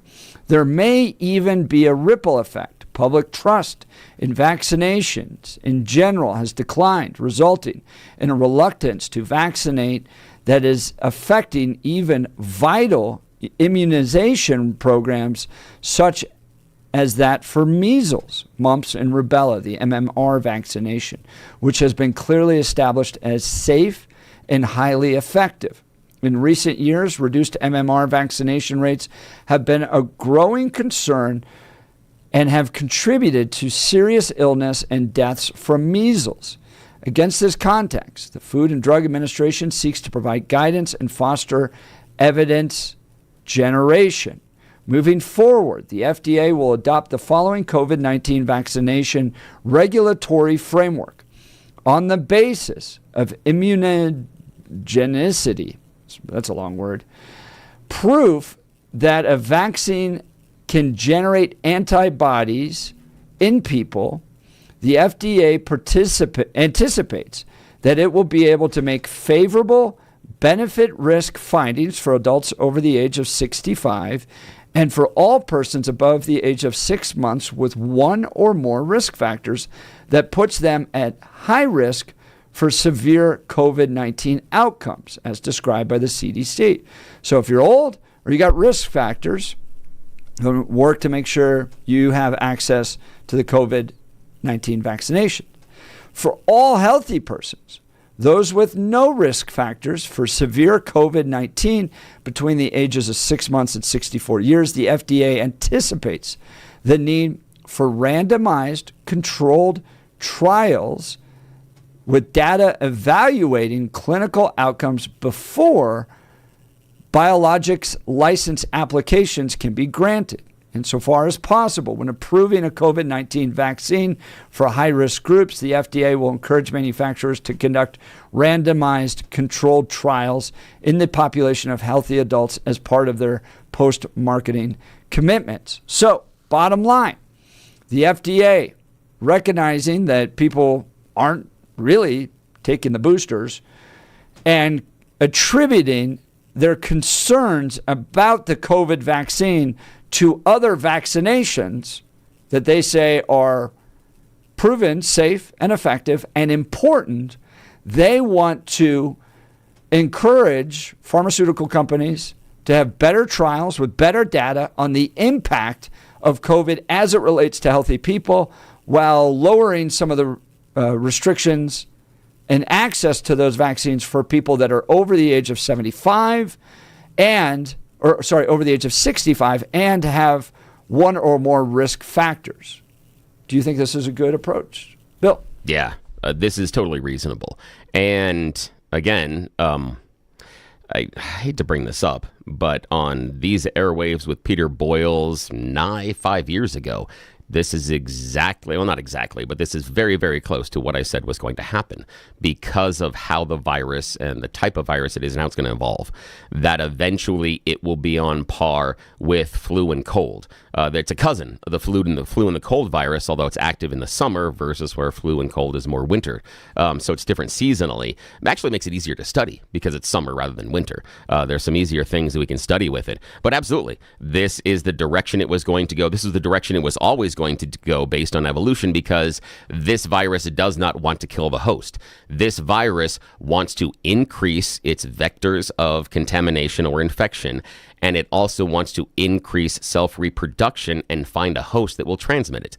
That's all it's searching for, and that's what we see. The COVID-19 has become very efficient as far as transmission, but has made itself more mild because it found out that if it infects a host and the host goes to the hospital and gets very, very sick, or even passes away, the virus doesn't get a chance to replicate and spread itself. So, yes, this is the median in which it is going to try to find. Absolutely, this seems completely and totally reasonable. It should be young kids, and it should be the elderly or somebody else with some sort of comorbidity that should be the targets for these shots. Yes, so absolutely. knowing this now, were we wrong? And I'm going to point out people like Kyle Clark, and I reposted his video yesterday of him putting a lot of shame and a lot of pressure on people to get vaccinated, saying that it should be mandatory. Were those political leaders and influencers and media saying that the vaccine should be mandatory wrong? No, not at the time, because different virus. I mean, we're talking about multitudes of generations because of how quickly the virus evolves and replicates itself, and how it's built to create mutations. The virus is built to do that. So it's trying to mutate and try what works and what doesn't in order to make it as effective as possible. At the time, it was killing a lot of people. And we had a lot of people that were in the hospital. And I mean, we lost over 1 million people from something that was an infectious disease here in America. People that died from COVID or that died with COVID. Because there's plenty of examples of people dying in car accidents, having COVID, and that being attributed to that number of people that died. Is it significant from COVID? Is the number significant? Well, one is significant. in my opinion. Not in the course of 1 million people. Saying that, here's the idea: is if a lot of people die because of COVID or complications with COVID, meaning that it exacerbates other existing conditions, which again, I remind people, that's what AIDS does. AIDS doesn't kill anybody. AIDS compromises your immune system and something else comes in and does the dirty work. So the idea that, the virus didn't kill them, if you take that step, then you have to say that AIDS, we shouldn't worry about. We shouldn't be doing any medical research on AIDS because AIDS doesn't kill anybody. And that's incorrect scientifically and medically. So that's a problem. Now, if it is one person, again, I want to see the numbers. I acknowledge that in these numbers, there are things that are statistical variance and there are things that were wrongly attributed. And there are anecdotal examples. But what I don't see is significance. I don't see thousands or hundreds of thousands, because we're talking about 1 million American deaths. And if you're talking to me about a couple of hundred that were miscategorized, yeah, that's a mistake, but it doesn't necessarily impact the larger number of 1 million. If you're talking 500,000, now you're really deep into significance. That's the issue. We don't know. And part of it is we're making this argument that COVID was killing these people in mass amounts of numbers. Therefore, that becomes the justification for vaccine mandates. And you're finding now that the FDA is going, hold on, you want to push this on people. We want more research, especially if you're going to do this on healthy people. We'll give a waiver for old people. But we went through a few years of news personalities, political leaders, calling for mandated vaccinations. And now the FDA is saying we're going to do an evidence-based approach to COVID-19 vaccinations in 2025. 5 years later. 5 years, they're going, now we'll do an evidence-based approach. They did an evidence-based approach back then as well. All of those mRNA vaccines went through clinical trials. Not the usual steps, yes, but they were tested on tens of thousands of people. What number's enough? And that, we always talk about, people talk to me all the time on this show about what's the vast number of immigrants that I'm willing to cap out America at. How many people do you want tested with this vaccine? Based on the statistical probability of side effects, the numbers they tested in the trials were valid. I'm not saying there weren't side effects. All vaccines have the potential of side effects and can, and that's not the issue. The issue is that statistically, the research they did on them and the clinical trials, so many of them went through multiple clinical trials before being released. Remember, it was done at warp speed, though, and they were statistically valid based on the conclusions they can find. And again, I'm going to go back to it. The virus that we have for COVID right now is not the virus we had in 2019, 2020. It's not the same virus. It has changed and mutated. So what we deal with now is different than what we were dealing with then. And if we jump in the Wayback Machine with Mr. Peabody and Sherman, we'd know that when at that time, the reason we were doing the vaccines is because of the hospitals. That was why we kept everybody home, is because the hospitals in certain areas were being overwhelmed. We had stories of hospitals running out of places to store the dead bodies. We had stories of hospitals where the ER is overflowing. And what we saw statistically during that time is that the portion of the people that were unvaccinated made up a larger percentage of those that were getting emergency care and having adverse effects. And that's important because those that were unvaccinated are a smaller percentage of the population and were a larger percentage of those that were having the adverse effects. That is significant. When a smaller population shows larger impact of the virus, that shows the vaccine works. We've given over 1 billion vaccinations around the planet, and we have seen in some cases there are some side effects. Yes, myocarditis. But myocarditis is more significant if you get COVID. You have a higher indication and you have a higher chance of having myocarditis by getting the virus than by getting the vaccine. So if you're saying I'm worried about myocarditis, you shouldn't get COVID. And thyroid damage as well. So things are coming out about the mRNA shots. Yeah, but the thyroid thing, there's some qualifications on that too. There are some things on that, and there's some people that have written some stuff out there, and they're completely and totally wrong about what the research they're pointing to comes to as a conclusion. The research they're talking to about that thyroid issue, the researchers say there is no causal relationship that they can say that it directly harms it. The people doing the study. No, but you want me to quote it? I've got a quote. I can quote you. I looked because when I read the stuff, I went and I looked. Yeah. The study authors, and I'm quoting them, quote, "We observed an increased risk of exacerbation of hyperthyroidism following COVID-19 vaccinations. However, there was no association between COVID-19 vaccinations and other thyroid diseases."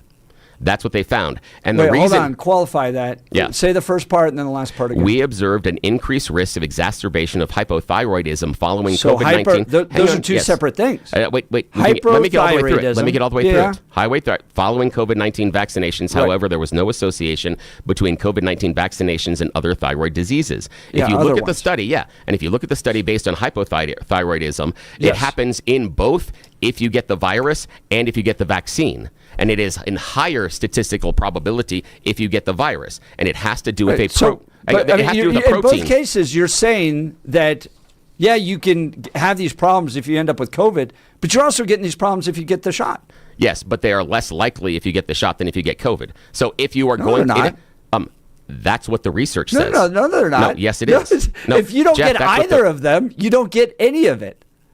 I didn't know. But right? If you don't get COVID and you don't get the shot, then you're not going to deal with these thyroid problems or myocarditis. Now, if you get COVID, you could deal with myocarditis. And if you get the shot, you could deal with myocarditis. Yes, but it is more likely for you to deal with myocarditis in a significant amount if you get the virus versus the vaccine. Same thing. No. That's what the statistics show. This is a math. Jeff, this is a math problem. Not everybody that gets problem. That's COVID gets myocarditis. No, and not everybody who gets the COVID shot gets myocarditis. Yes, but the statistical if you don't get either of proportionality, them, you're not going to get it. But if you walk into a hospital, though, it's like walking up at you're going to gamble and maybe get it or not get it with if you don't get the shot and you just live your life and you might get COVID, but you're definitely upping the risk if you go in and get it shot into your arm. No, you actually lower the risk. Because the idea being once you're exposed to the virus and you get the virus, you have a higher risk of that developing. The risk is higher by not being vaccinated. That's what the math shows. The risk of getting myocarditis is higher if you are unvaccinated because of the exposure to the virus. And if you're like, well, I just won't get the virus. Okay, how effective has it been for you to say, I'm just not going to get a cold this season, or I'm just not going to get a flu this season, or how effective depends on the year and depends on every time I've gotten the flu shot, I got the flu. Yeah, well, it's crazy. Well, this is what I look at. I look at what versions of the flu they are trying to protect against, because again, just like with COVID, it mutates a lot, and there are a ton of variants, and the flu shot is designed to go after the ones that are spreading the most, that are most virulent. They anticipate that. And so what I look at, and what I do when I look at is I look at what they're doing, which ones they're looking at, and I'm looking at where the infection rates are for the population. If they're targeted towards something that is running through this portion of the United States, I will go get the shot. If it is not, if it is something that is concentrated in Europe, the east coast of the U.S., or even in South America, I don't get the shot because my possible exposure is lessened. I take that in consideration, just like the idea of people tell you all the time, there are people out there that have smoked like a chimney, never developed cancer. Right. But there are other people that develop cancer by smoking a lot. You can't sit there and say, well, the best way for me, it doesn't mean that cigarettes don't cause it. The best thing is I can just avoid the cancer. You can't necessarily avoid the COVID. Just saying, just don't go get it and then you're going to be safe. Oh, no, that's just not a way to No. But we're talking about the vaccine and whether or not it's safe. Yeah. And I think I think there's a few things here. Well, Bill, if it's totally safe, they're not going to be calling for all these additional research in order to determine that. Okay? I mean, and it's important to remember, okay? This thing didn't just appear last year. We went through a massive social push from political leaders, from so-called public health experts, from journalists, so-called journalists too, that were calling for mandated vaccinations against COVID-19 for kids. And now you have the FDA coming out in 2025 titled, by the way, in the New England Journal of Medicine, an evidence-based approach to COVID-19 vaccination that's going to require pharmaceutical companies that if you want to provide a vaccination to healthy people under the age of 65 and without any underlying conditions, you need to go and do more research. And these pharmaceutical companies are unlikely to do that, some of these articles are saying. So you're going to have the COVID vaccination for old people and for those with underlying conditions. But let's not forget the political leaders, the public health experts, and the journalists that were out there calling for this stuff to be mandated on your kids. That's where I get frustrated on. All right, join the conversation. Give us a call, 303-696-1971, 303-696-1971, or text us on the Dan Caplis Law text line at 720-819-5115, 720-819-5115. All right, let's dive into our friends over at L&L Heating and Air Conditioning. We are getting warmer today, 77, 80 Thursday, 85 on Friday, 78 on Saturday, and then it gets a little bit cooler on Sunday. So we're bouncing back around. That's Colorado. One day's cold, one day's hot. I tell you got to have a quality AC and furnace system to be able to handle that back and forth. Okay? And we went out there and did the research. We looked at a bunch of different companies, the ones that we chose, and we are thrilled with. L&L Heating and Air Conditioning. They absolutely nailed it at the Hunt House. One-day installation, no stress. Personal service from start to finish. They followed up to make sure everything was perfect. Now our home is perfectly comfortable no matter what the weather. And with L&L Heating and Air Conditioning, we got peace of mind. Here's some of their deals. Free programmable thermostat or carbon monoxide detector with new furnace or air conditioner installation. No emergency charges. A $0 trip fee. Price match value guarantee on equipment. Free estimates. Licensed and insured. And a 5-year labor warranty. Let me review some of those again. They're not going to charge you emergency pricing to come out. They're not going to give you a trip fee. It's a $0 trip fee. Plus price match value and guarantee. This is the best. Everything works great. Our family couldn't be happier. So if you're looking for fast, honest, reliable service, I highly recommend L&L Heating and Air Conditioning, 720-851-1691, 720-851-1691, online at bestdenverhvac.com. bestdenverhvac.com. I'm sure glad we called them that number again, 720-851-1691. The FDA in the New England Journal of Medicine calling for an evidence-based approach to COVID-19 vaccinations. What do you think of this plan? Basically, no restrictions if they want to give the vaccinations to people over the age of 65, those under the age with an underlying health condition. But if you're a healthy adult, they want these pharmaceutical companies doing deeper research on the impact of these COVID-19 mRNA vaccinations. Do you agree with them? Give us a call, 303-696-1971. You're listening to The Jeff and Bill Show. This is Denver's Talk Leader, News Talk 710, KNUS.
Welcome back to the Jeff and Bill Show. This is a hot one. The leaders of the FDA in the New England Journal of Medicine yesterday with an opinion piece written, an evidence-based approach to COVID-19 vaccinations. So here's what they want to do.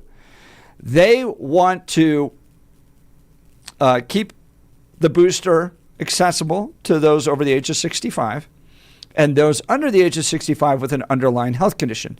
For those that are healthy adults, they want the pharmaceutical companies, the manufacturer of this mRNA vaccine, to go back and do better research to better understand it. They write, the U.S. policy has sometimes been justified by arguing that the American people are not sophisticated enough to understand age and risk-based recommendations. We reject this view. And they're pointing out some statistics here, okay? Less than 25% of Americans receive boosters each year, ranging from less than 10% of children younger than the age of 12 to about 50% of adults over the age of 75. Even healthcare workers, they point out, are hesitant to get the booster with less than 1/3 participating. Like that should send a very strong signal, right? That there's either they don't believe COVID is a threat anymore or they have concerns about the vaccinations, but they point out as well that there's a growing reluctance in vaccinating on even other issues that have been proven, as they point out, to be trustworthy, like the MMR vaccination. And so it's affecting other vaccinations. They want to try to get this under control. What do you think of it? Let's go to the phone lines. Jeff, Aurora. Good morning, Jeff. You're on with Jeff and Bill. Morning. Morning. Yeah, I'd say I dealt with a lot of people when COVID first came out. I interacted with 1,000 people every week. Nobody got the vaccine that I dealt with. Nobody got sick for over almost 2 years. And then remember you had the death counter up in the corner of the TV. That went away as soon as Biden became president, right? And more people died with the vaccine when the year the vaccine came out than with no vaccine. So that's one point I wanted to make. What's that point, though, mean, Jeff? What are you drawing the conclusion on that, Jeff? What is it? Well, is it just that the vaccine that we built and there was more infection rate at that point? You seem to be drawing a conclusion. What are you drawing a conclusion there? The conclusion is no vaccine, less people died. With the vaccine, more people died. But that doesn't hold any logic at all, especially given the fact that we know from real-time statistics that when we were looking at people that were in the emergency room that were having negative health consequences, the larger statistical portion of those were people that were unvaccinated. Even though they were a smaller percentage of the population, they made up an outsized number of those people who were being treated with it. Well, then the vaccine came out, so they lied to us. The vaccine will stop the spread. That was a lie. It stopped the transmission. That was a lie. You get the vaccine, you won't get COVID. That was a lie. That's incorrect. I'm sorry, Jeff. That's incorrect. That's a misunderstanding. No, it's not. Jeff, that is your personal misunderstanding of science. No, that's what they said. What did he say that wasn't on. repeated by Fauci and others? Here's the idea.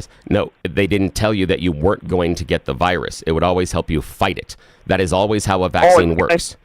It's going to lessen the effects, right? Yeah, but it did not stop the spread. Jeff, hang on. No vaccine is a magic shield that prevents you from getting the illness. Every single vaccine, every single one, teaches your body how to fight the illness. Not a single one of them sits there and says, well, now you can't. It comes up to your body and bounces off like you're Superman. Not a single virus does that. But that's simply a misunderstanding of science. We had a vast misunderstanding of science in this country. Continue. The efficacy rate they told us was incorrect. They said it had a 90% efficacy rate or whatever. That was a lie.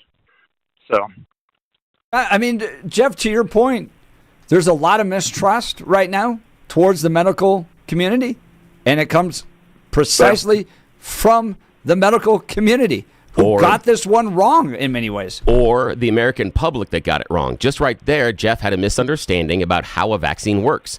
That's a misunderstanding. There are large swaths of America that misunderstand this. They were talking all about how if you got this, you were going to reduce the spread of it and the efficacy of it. And they were wrong on many of that. You had to get so many boosters. You had to get, I think it was Dana Carvey that was laughing. You had to get 4 boosters just before you got back to the car. No, I understand that. Yeah, tongue in cheek, but we know that's why. That's because the virus mutates. That's what the virus is supposed to do. No, it's not because the virus mutates. Yes. It's because the vaccine's not effective. Why isn't the vaccine effective? Because it's a bad vaccine. No, because the virus mutates. That's why you get a different flu shot every year. Yes. No, this is a different one. It's a different virus, and it's a different vaccination. No. The reason you got the booster is because of the mutations in the virus. Period. No. Okay. You have to get boosters because the vaccine's not effective. Not effective against the new version of the virus. No, against its existing. New version. Bill, yes. You're wrong on this. No, Jeff, I am 110% correct on this one. I'm sorry, but I'm 110% correct on this one. Let me give you an example. Yes. I have a friend. He has every run of the gamut. He's had 1 shot. Wife's had 1 shot. Son has no shot. Daughter has every shot. She's got every shot, every booster. The son's never had COVID. The daughter's had COVID 7 times. Okay. What are their vectors and their controls? And what I mean by that is what's their exposure? Who are they involved with? No. Never got the shot. No, but Jeff, hang on. No, Jeff, here's the idea. If you never get the shot and you're in a smaller community and don't have a lot of personal contact with people, you may never get COVID.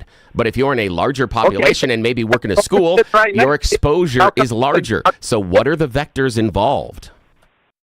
Yeah, what are the vectors? The sister sitting right next to me has it. What are the vectors involved? In the example you gave, what are the vectors involved? Where's the exposure? What's the exposure? Exposure to the sister. Exposure to the kid going to school. I don't understand your point. But the thing for me is it looks like the sister had more exposure than the son that got it. And do we know that the son never got it?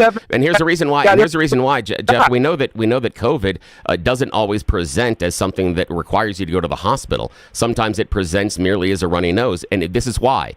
When you look at the lions out on the savannah, not every one of them is a stone cold killer. Some are better than others. The same thing exists with virus. Yep. Some viruses are better and going to be more damaging to your system than others. Some are very, very mild. That is part of the mutation system that is built into the evolution of the virus. So you can get COVID and have a very mild case, and it can seem like a runny nose or a sore throat, and it can move on. And so, but that person may assume without any other proof, I've never got COVID. That could be incorrect because they got a mild version. Just because you didn't end up in the hospital doesn't mean you didn't get the virus. It's just how it works, man.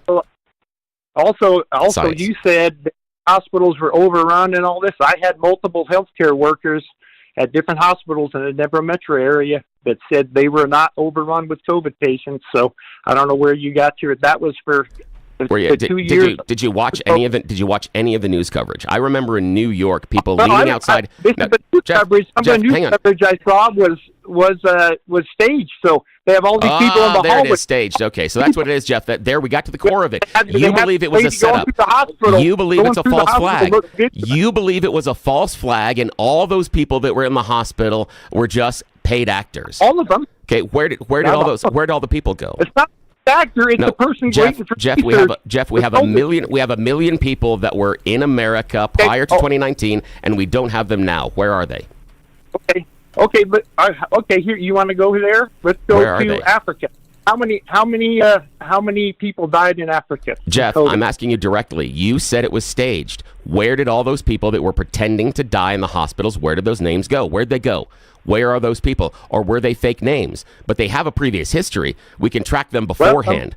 So where are they? Because, Jeff, to be fair, Jeff, you sounding like Alex Jones, claiming that the school shooting didn't exist, that all these people are paid actors. That's what you sound like, man. I want to bring it back. I want to bring it back to the actual FDA letter that took place yesterday. Okay? And Jeff, Aurora, I appreciate the call. Thanks so much. Jeff's line will be open 303-696-1971. The FDA now calling for an evidence-based approach to COVID-19 vaccination. Wow, Bill, I will admit, yes, COVID alters and mutates, okay? And that's part of the reason why you might need a booster. But the idea that it's solely based because the fact that COVID changed it, you get a booster, is not true. The vaccination itself has waning immunity. And that's why it's different than a flu shot, because that's why it's called a booster. You don't get a flu booster. You get a booster because the vaccination itself wanes. You get an MMR booster. Same thing, too. That's the same kind of idea. And that's usual. But the idea is the booster's there because the vaccine mutates and changes. That's why. Not entirely, though. But not entirely. It's because reason, your immunity wanes on it. So it's not as effective, right? And that's why you have to get booster after booster after booster. And as they point out in this letter, you're at now 7, 8 boosters. But here's the thing. To try to deal with this thing. Here's the thing. In some cases, vaccine immunity does wane, but guess what else wanes as well in some cases, especially with COVID? Natural immunity. They've shown through studies as well. Natural immunity. Do you remember COVID when they said that wasn't wanes. effective? Do you remember when Fauci came out and said herd immunity was not effective to deal with this? Okay, hang on a second. And he was wrong on that. Oh no, he is correct on that one, because here's the reason. Natural immunity is different than herd immunity. That's different, because natural immunity is an individual. Herd immunity has to do with infections of populations, and this is why. Of course, but it's a natural way to fight these things. Wait, hang on. Are you suggesting that what we should have done is just gone with herd immunity? Is that what you're looking at? Is that the argument here? And the reason I asked that... No, I think you're leaping there. Okay, that's what I'm wondering. I'm wondering because you're defending herd immunity. This is the problem with herd immunity. The number of people that would have to get sick and die in order for America to develop herd immunity would be greater than the number that we lost. So if we are advocating for herd immunity, we're advocating for more suffering and more death. If that's your choice, whoever it is, go right ahead. But that's the result of herd immunity. You had, quote unquote, health officials going out there and saying natural immunity was not good enough to deal with this thing. Okay? No, herd immunity, not good enough. And hold on. What I'm frustrated about is years after you had these health officials, politicians, and media coming out calling for this thing to be forced on kids. You get an FDA that says, now we'll do an evidence-based approach to COVID-19 vaccination. But you're making an assumption they didn't at the beginning. No, I'm not. I mean, you don't think that's a fair assumption? You're saying now we're doing it. That's they did because it earlier, there's a headline published in 2025, Bill. That's why. But they're doing research. You're saying it wasn't an evidence-based, or no, I'm asking now they're wrong calling for an evidence-based? What you're saying is that the way that you're emphasizing the statement is now they're going to do this kind of a study. Yes. You are drawing the conclusion that they did not do it previously. I disagree with that statement. They can do an additional study now to look into it, and they should. Do you think the mandates or the calls for children to be vaccinated via mandate were correct? At the time, yes. Why? Because of risk of exposure. And that's basically it. But the evidence was wrong.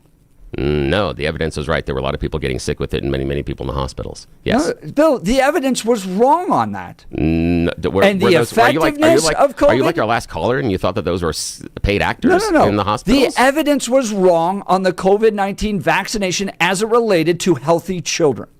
The evidence was wrong. In fact, there wasn't much evidence at all.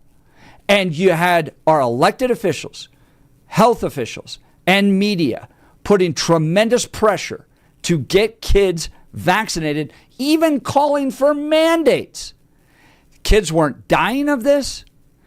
Kids weren't affected nearly as badly as adults were. And we wanted to use the power of our institutions to force them to take a vaccination that we didn't have clear evidence actually benefited them. Because children are a major transmission vector. That's the reason. And how good is the COVID vaccination at stopping transmission? Not as good as some other vaccines. Right. But correct. Yeah, but it does slow it down. All right. Welcome to the COVID-19 debate on the Jeff and Bill Show. We'll continue. Phone lines are lighting up. Text messages are there. will continue. You're listening to The Jeff and Bill Show. This is Denver's Talk Leader, News Talk 710 KNUS.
Welcome back to the Jeff and Bill Show. We're talking the letter or the opinion piece in the New England Journal of Medicine by the leaders of the FDA calling for an evidence-based approach to COVID-19 vaccinations. They want to make some changes about the promotion of boosters.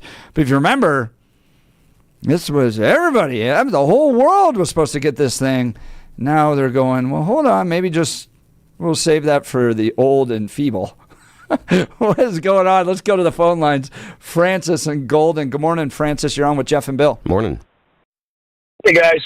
Hey, you know what I think the real purpose, well, one of the purposes I think of the FDA's change in this is that it's the anti-vax crowd has created kind of anti-vax against all vaccines now, and hence we have some of these otherwise dead diseases springing back up.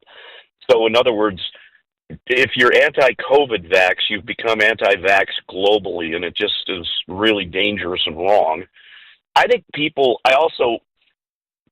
this whole thing, what worries me is that it fuels the fire for the anti-vax crowd.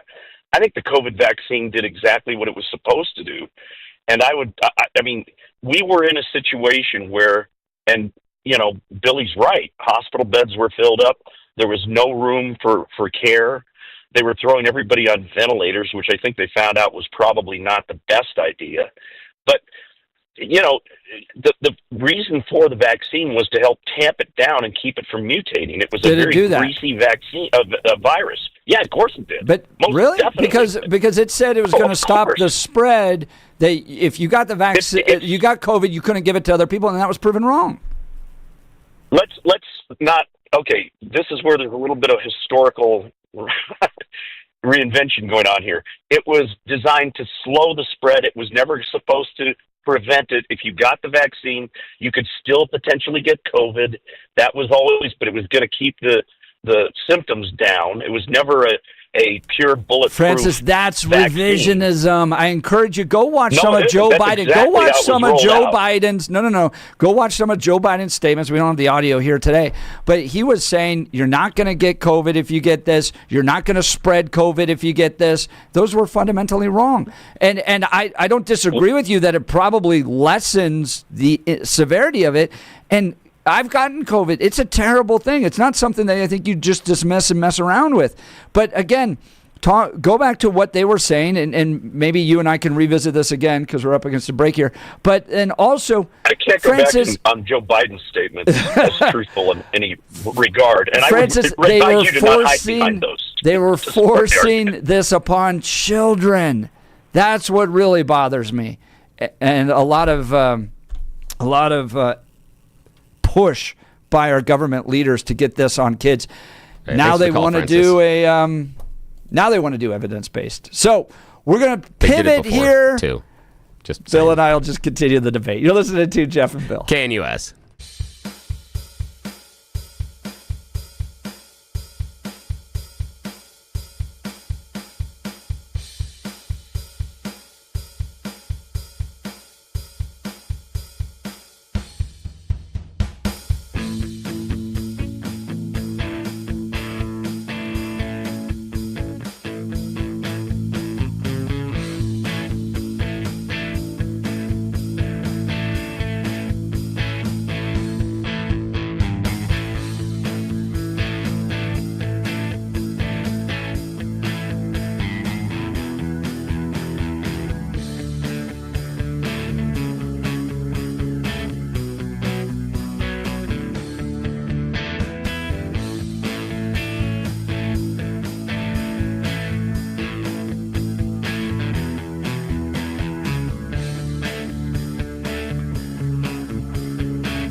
All right, it's 8 a.m. in the Mile High Cindy, and this Wednesday, May 21st, 2025. Good morning, Denver, Colorado. You've tuned into the Jeff and Bill Show. News Talk 710 KNUS. Francis, I want to continue the conversation. Well, I do want to point this out, though, okay? Joe Biden did say, and this was fact-checked on CNN, that if you got the COVID vaccination, you are not going to get COVID. Yeah, and he's wrong. Yeah, but no, he's 100 wrong. And part of my point is, though, that these guys push this stuff. Here's the thing. Though, is from my position, that's on you. That's on America's misunderstanding of science. That is completely and totally He's the president of the United States, Bill. But you're telling me that because he's the president of the United States that he's always right? No, but I should be able to hold our elected officials accountable, and that's part of the problem we're talking about. These guys push this stuff.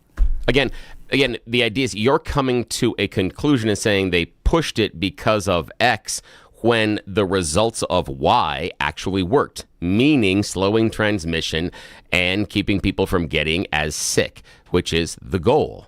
And so, yes, and I have been open and honest about this, that our government mismanaged explaining science to the American people over and over again. We are far dumber than what we would assume to begin with. We didn't understand this at all. From Jump Street, one of the biggest problems that our administration didn't do is come forward saying, this is a new virus and it is going to mutate over and over and over again. So what's happening today is not going to be the same as what's happening tomorrow. And we are going to do X, Y, and Z. And this is how we're going to fight it. This is the family of viruses it lives in. This is how these viruses are transmitted. Nobody disagrees with that stuff. But this was a political battle. Yes, they do. They disagree with it. They fought us over this stuff, where it came from, if you use ivermectin, if you chose not to get the vaccinations. This wasn't just a debate on science and science understanding. There was morality. There were pushes for mandatory vaccinations. You kept schools closed. I mean, the politics around all this deserves to be debated. But it is about science, because when you bring in the things like ivermectin, that is about science, because that is not science-based. Nobel Prize-winning drug. And they called it a horse tranquilizer or whatever. But the way that it is used, it does not prevent, nor is it effective as the virus. And people are out there thinking, if I just take ivermectin, now I'm better off than the virus. No. Ivermectin had a chance to open your pathways once you have the virus and your breathing is constricted.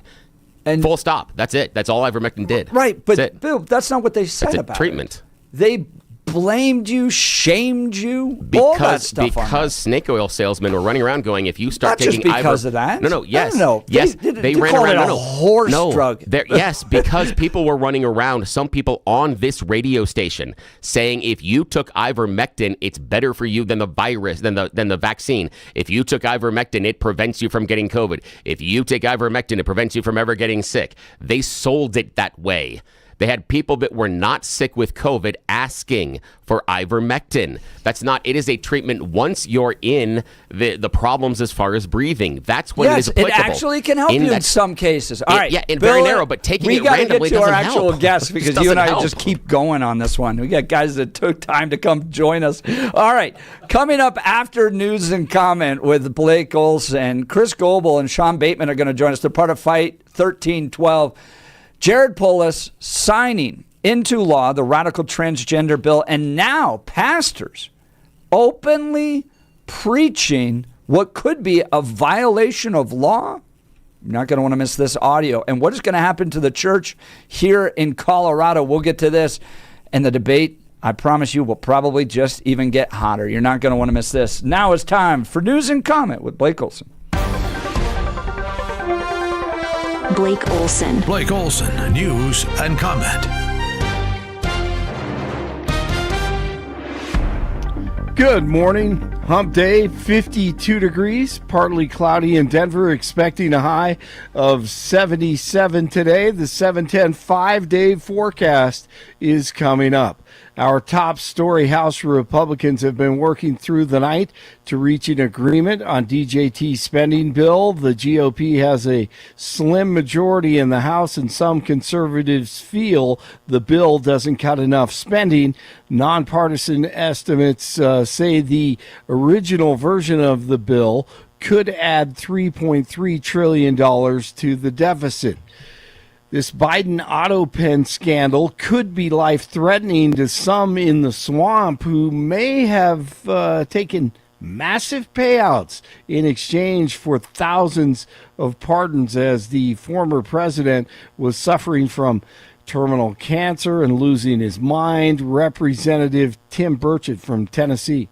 You're going to find staffers that were able to take forms, get them, and run them through some sort of bogus legal system, and then they auto penned them. And there's probably people out on the street that shouldn't be, but somebody got rich off that. And I think those people, I hate to say it, but you'll see something probably horrible happen to some of those people because it goes up the chain. This is a very dangerous town to play games in. And so is Epstein Island. Epstein's former attorney, Alan Dershowitz, says Kash Patel, Pam Bondi, and Dan Bongino need to release all the video that they have now. Dershowitz told Benny Johnson that he didn't have anything to do with what happened on that island. And I do know there is evidence. I know that he said he tape recorded secretly within his house. And I'm hoping, my wife and I stayed in one of his bedrooms upstairs in his house before he was ever charged with any crime. And I'm hoping there are tape recordings of everything that took place in these bedrooms and everywhere else, because they would prove that I never did anything wrong. Look, let's be clear. I've never touched another woman other than my wife since the day I met Jeffrey Epstein. And all the accusations were false, and they were proved false. And the woman admitted that he may have confused me with somebody else.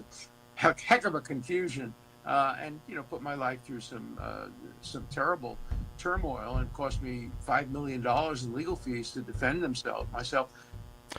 Home Depot says it does not expect to raise prices because of DJT's global tariffs. On an earnings call Tuesday, a company executive said that we don't see broad-based price increases for our customers at all going forward. Colorado immigration activist Jeanette Vizgara is likely to miss out on an upcoming awards ceremony in D.C. Her attorney, Laura Lichter, claims that Vizgara was targeted and arrested for her pro-illegal immigration activism. Speech, conduct, being involved in protests, saying things that might not be popular, seem to be the kind of thing that gets the attention of the authorities in enforcement. Vizgara recently named as one of the honorees for the 42nd annual Robert F. Kennedy Human Rights Award. The award is given annually to recipients who try to advance social justice through nonviolence. She entered the U.S. from Mexico illegally in 1997, and this ain't her first rodeo. She was taken into custody in March and is currently being held at an ICE facility. George Wendt's Cheers co-stars are paying tribute to the actor who played Norm and died Tuesday at the age of 76. Oh, Norman? What's up, Norm? My nipples. It's freezing out there. If I wasn't wearing this uniform, I'd ask you to step outside. If you weren't wearing that uniform, we'd all step outside. Ted Danson said he was devastated by the news. Rhea Perlman called Wendt the sweetest, kindest man she ever met. Kelsey Grammer said he was loved and beloved by millions. Well, bars can be very sad places. Some people spend their whole lives in a bar. Just yesterday, some guy sat right here next to me for 11 hours. All right, Oklahoma City blows out Minnesota 114-88 in Game 1 of the NBA Western Conference Finals. 49 in Littleton, 50 in Erie, 52 in Denver. Jeff and Billy continue Blake Olson, News Talk 710 KNUS. The KNUS forecast is a beautiful one this Wednesday for the Denver metro area. We're going to be looking at near to slightly above average temperatures today, and then especially so for your Thursday into Friday. Mid and upper 70s today, upper 70s and low 80s Thursday, low to mid 80s Friday and Saturday. Sunny to mostly sunny and dry today through Friday, lows near 50, increasing shower and storm chances this Memorial Day weekend. Weather sponsored by Colorado's Best Roofing, reminding you to protect your home from the harsh Colorado weather and schedule your free, no-obligation roof inspection today at roofingcolorado.com. That's roofingcolorado.com. I'm meteorologist Mark Huer in the 710 KNUS Weather Center.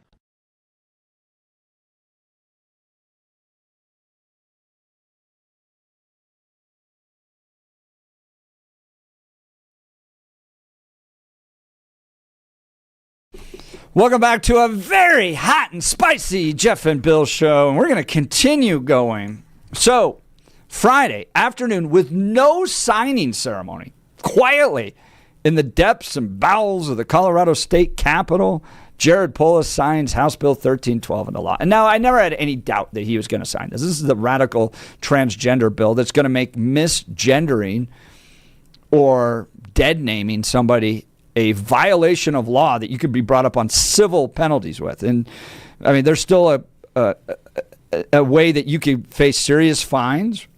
If you remember, Jack Phillips went through this same process, right? And they wanted re-education of Jack Phillips and his company. They wanted him to pay fines. They brought down the whole Colorado Civil Rights Commission upon him. But now they've opened that up to pretty much anybody. Churches, businesses, schools could face basically what Jack Phillips faced if they misgender somebody, dead name somebody, or just don't buy into transgenderism. If they just don't do it and they've faced somebody in their midst because of public accommodation laws, they could now face the wrath of the Colorado Civil Rights Commission. Pastors, part of an effort called Fight 1312, are actually giving sermons now, possibly egging the government on to bring the power of the Colorado Civil Rights Commission against them to challenge this. Here's Chris Goebel with Ridgeline Community Church this last Sunday. We will continue to truthfully, boldly, and clearly apply the powerful truth of God's Word to every nook and cranny of existence. We will be faithfully obedient, come what may. I will not comply with any aspect of this abomination of a law in any way, shape, or form. Because I love God, I love His truth, and I love my neighbors, and I love my people. In the course of our involvement up at the Capitol the last few weeks, we've come across and interacted with a very confused and broken member of our state legislature here in Colorado, who goes by the name of Brianna Tatel. But Brianna is actually Brian. Brian is a member of the House of Representatives here in Colorado who represents Jefferson County in our legislature, and Brian is a man. Brian is the chair of our state's House Technology Committee, the vice chair of our Finance Committee, and a member of our Appropriations Committee. These are important assignments, obviously. These are the committees in our legislature at our Capitol that decide when and where and how, like, we spend our tax dollars. Kind of a big deal. Could we agree? We need wisdom, we need truth, and the people charged with doing that. And yet, unfortunately, we have someone like Brian who's very confused, taken in by the lie of this transgender cult, and desperately in need of Jesus, just like the rest of us. And everything that I just said is now considered illegal. I just violated a law. But allow me to go even one step further. And with our cameras rolling, Brian, I want to talk to you directly, if this ever is seen by you. You are a man faithfully and wonderfully made in the image of the one true God of the universe, who loves you and created you for relationship with Him in spirit and in truth. And our good God does not make mistakes. I've made you a man specifically and purposefully. And our heart breaks that you and so many others have been taken in by this lie from the pit of hell. I tell you this now because as a minister of the gospel of Jesus Christ, I don't care what laws you pass, what I just said is true. And so for you and for anybody else listening to the sound of my voice who's been taken in by this or any other lies, we call you to please repent and embrace saving faith in Jesus Christ, God's Son, who's the only one who can give you true peace, true freedom, and true identity that you clearly desperately want. That's Chris Goebel, pastor of Ridgeline Community Church. He's in studio along with Sean Bateman of the White Rose Resistance. Now, gentlemen, you were part of this effort called Fight 1312, which was leading pastors to speak out against this radical transgender bill. And there's lots of problems with it. Let's talk about what 1312, as signed into law by Jared Polis, could do to your churches, to your organizations. Right, yeah. Well, thanks for having us on, buddy. We really appreciate it. And this is a huge priority. This is something that we believe in deeply. This is something that has absolutely crossed the Rubicon and blown past it.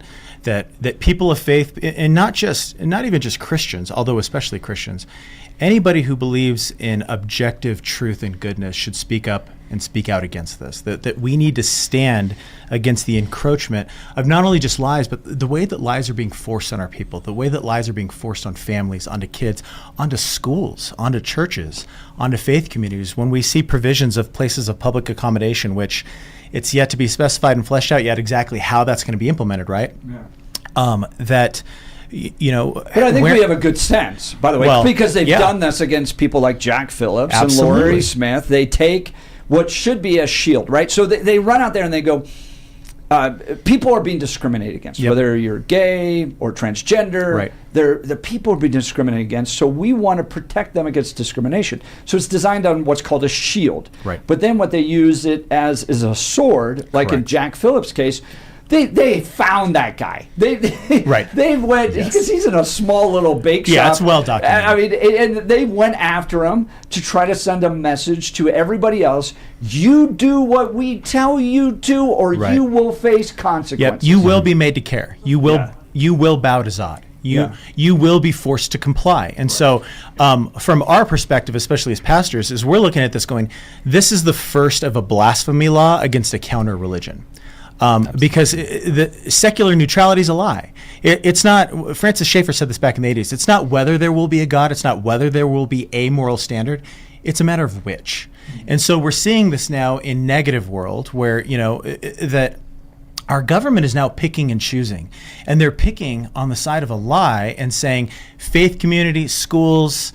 There had even been a section in the bill, it had been stripped, but saying that, hey, parents in custody battles, if you don't comply with this, if you don't compel your conscience in the way that we define for you, we're going to pick and choose sides against you, maybe in child custody courts. And so thankfully that provision was stripped, but who knows how they're going to implement this, and I don't trust it at all. Well, and that's one of the things is this was stripped, the specifically the parental rights section of it. But as we've already seen in Colorado, we've had custody battles where they've been using other laws that don't necessarily explicitly say, we can take your kid from you, but in custody battles, courts have already been saying, hey, you don't affirm your 12-year-old who's a boy is actually a girl, so you don't get any rights to this child. Right. So this law is very vague. There's a lot of people that will say, oh, well, it doesn't actually say this. Oh, well, it doesn't give provisions for how to attack faith organizations or things like this. But we've already seen them coming after people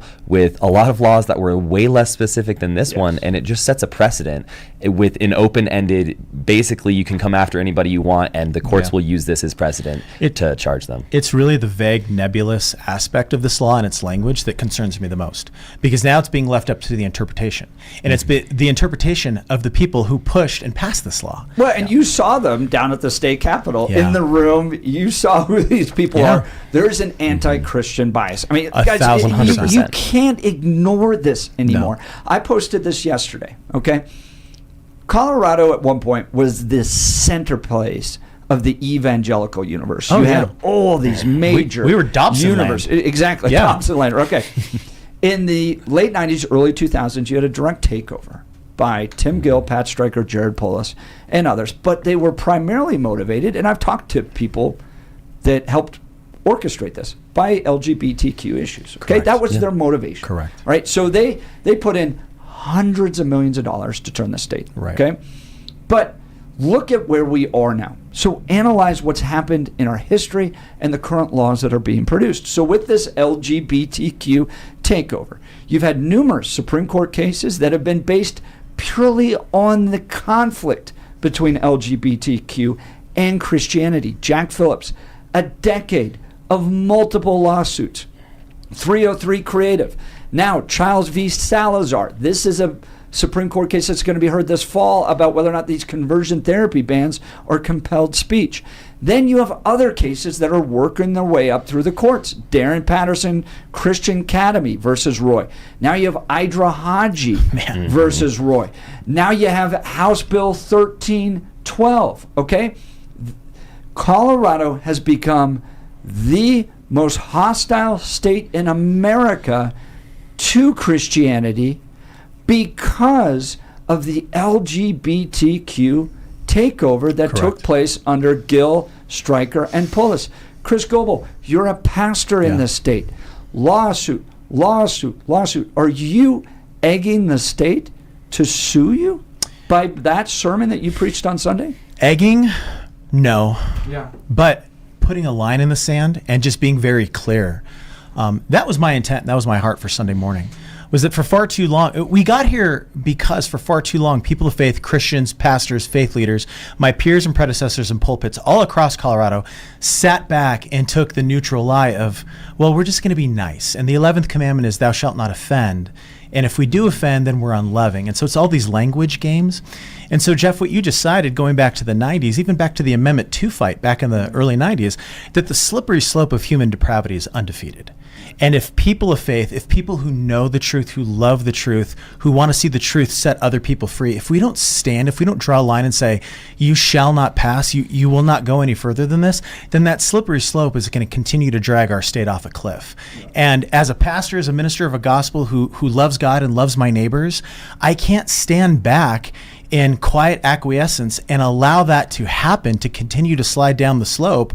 And watch my people suffer, watch my families and my children and our schools suffer. Like, I am a minister of the gospel, and I am mandated to proclaim truth, come what may. And that is that hate? That's what they would say. No. You are preaching hate. You are leading to the discrimination of gay and trans people. Your response to going back to the 90s when you and I were growing up, we saw these language games there, that political correctness was redefining words, and words have power. And so now disagreement, opposition is now hate, right?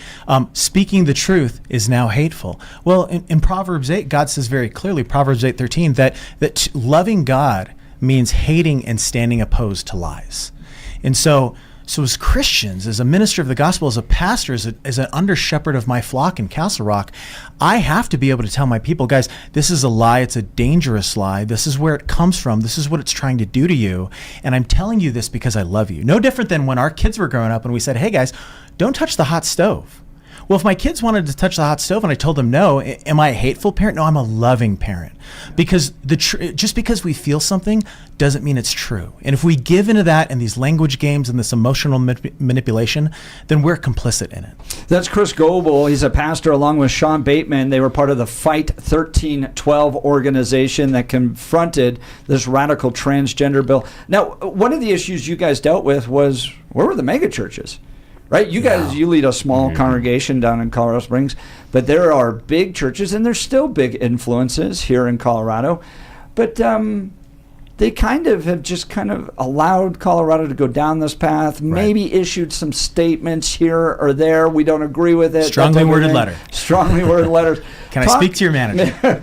Can you talk to me about that frustration, but more importantly, the change you're seeing among younger pastors that are going, we need to do something different than just send a strongly worded letter? Yeah, I love a lot of those men, a lot of those people. I myself came from a staff of a large Denver area church previously to my current position down in Castle Rock. And unfortunately, they have taken and chosen the position of, we're going to be neutral. Their elder boards, whatever the case, they voted, we're going to be neutral because we don't want to hurt people's feelings. Some of the excuses we heard was, hey, we just want to focus on the gospel. And our response to that is simply well, the gospel is the totalizing redemption of all things by the blood of Jesus Christ. And so if your gospel has artificial boundaries where we're allowing the culture to dictate when, where, and how we apply the gospel, then that is not a powerful gospel. Then what we're saying is that we're relegated our gospel only to the Priscilla Shire prayer closet, that our gospel cannot be applied in all of life. And when we make that mistake, that's how we end up with things like Colorado going from Dobson land to now the most pagan and anti-Christian state in the entire union. It's because we stay silent and we buy the lie that to be silent is to be nice and to be nice is to be loving. And Jesus didn't call us to be doormats. Jesus called us to stand, and we see this in the Old Testament prophets, we see this in the apostles, that come what may, regardless of laws and cultural pressure, we have to proclaim the truth, and we have to proclaim it over every nook and cranny of life, because Jesus died to redeem everything. Yeah. Well, and even if you were just centrally focused on the proclamation of the gospel, like Camp Idrahaji. Sure. Look what happened to your organization, right? Absolutely. Camp Idrahaji is not running lobbyists. They're not creating PACs. They're not involved in politics, right? They're simply trying to educate young people to become followers of Jesus Christ. Absolutely. And the state came for them. What's that old saying about the Soviet gulag or the Nazis, death camp? right? Yeah, right. First they came for the Unionists. I wasn't a Unionist. I didn't say anything, and so on and so forth. Well, Idrahaji was minding their own business. Yeah. Right? Jack Phillips was minding his own business. And so what we're trying to get through to these churches that grew up in the Bill Hybels, Rick Warren, just be nice, wear skinny jeans, have barnward and lattes in the lobby, and like everything will be fine. Guys, they're going to come for you. Yeah. And you can either stand now when we have a chance to fight, or the fight is going to be even messier and harder downstream if you don't. Yeah. Yeah, I think one of the other really important things, like you were talking about, a lot of these churches will be we need to just preach the gospel. We need to, just focus on, the church. We're all about spiritual things and all of this.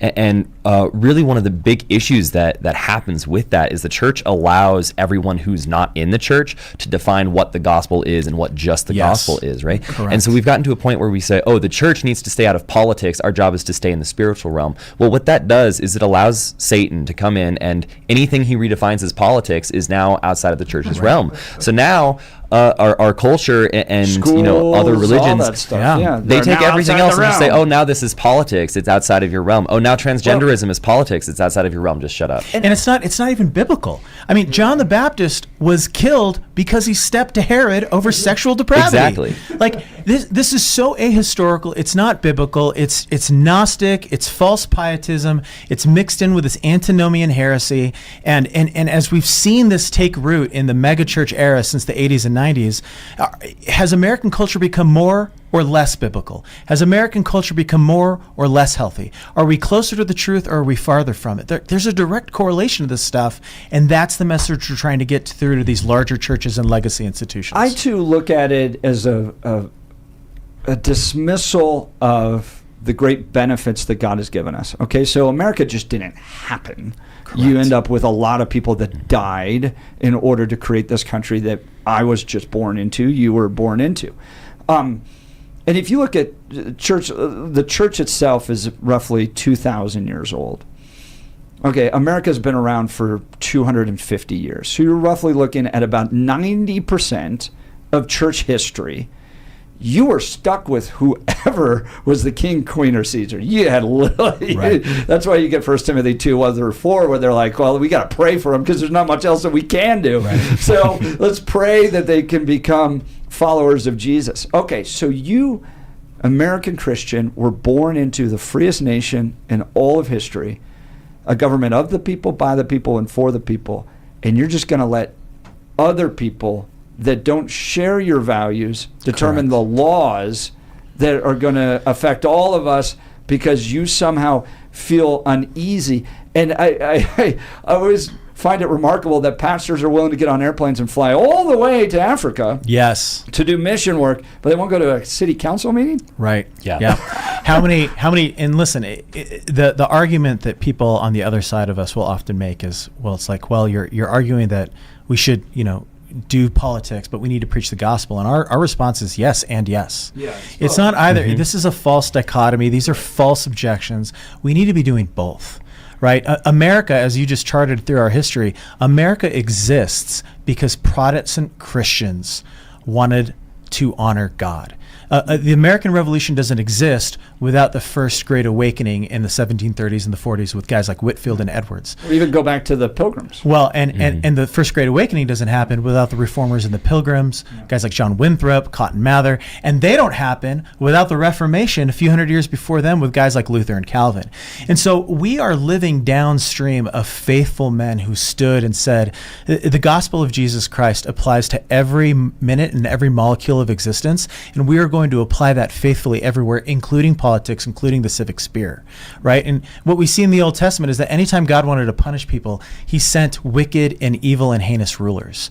And so there's a little bit of a both and there, where we have a responsibility to apply this stuff faithfully.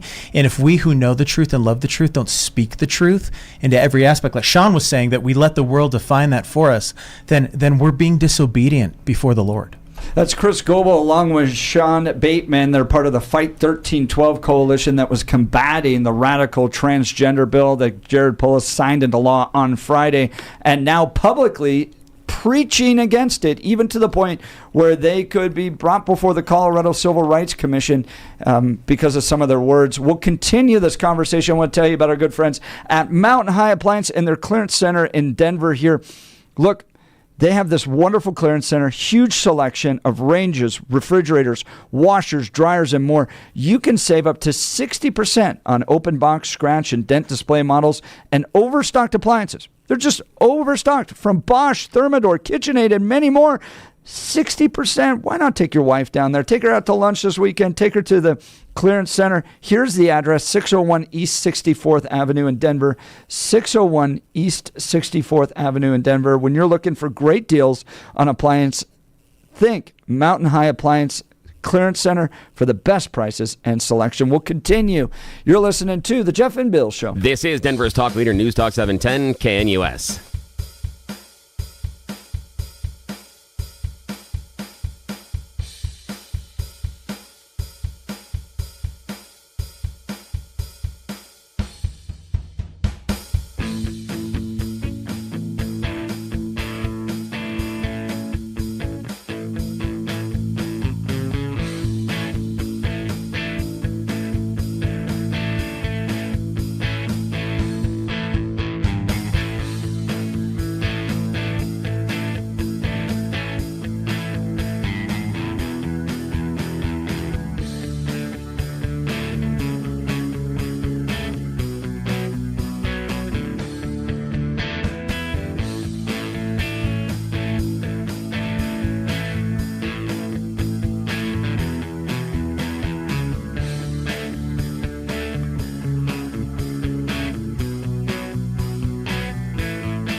Welcome back to the Jeff and Bill Show. We're live in studio with Pastor Chris Goebel, Sean Bateman. Sean's with White Rose Resistance, great organization promoting the sanctity of life. Chris Goebel, pastor of Ridgeline Community Church. But they were both part of this effort called Fight 1312.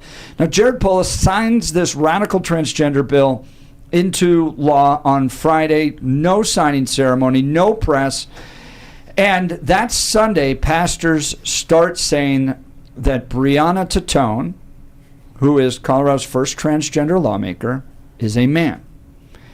And I'm going to ask you first, Chris. You did that in a sermon on Sunday. Yeah. Are you being mean? Are you bullying Breonna Tattone by saying from your pulpit that Breonna, the first transgender lawmaker here in Colorado, is a man?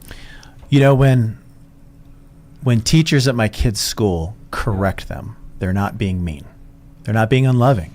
You know, when our kids who played soccer together this past year, when they're out doing something mistakenly on the field and they're corrected by their coaches aren't being mean. They aren't being loving. When we as pastors rebuke and exhort and correct our people, we're not being mean. We're being the exact opposite. We're being loving.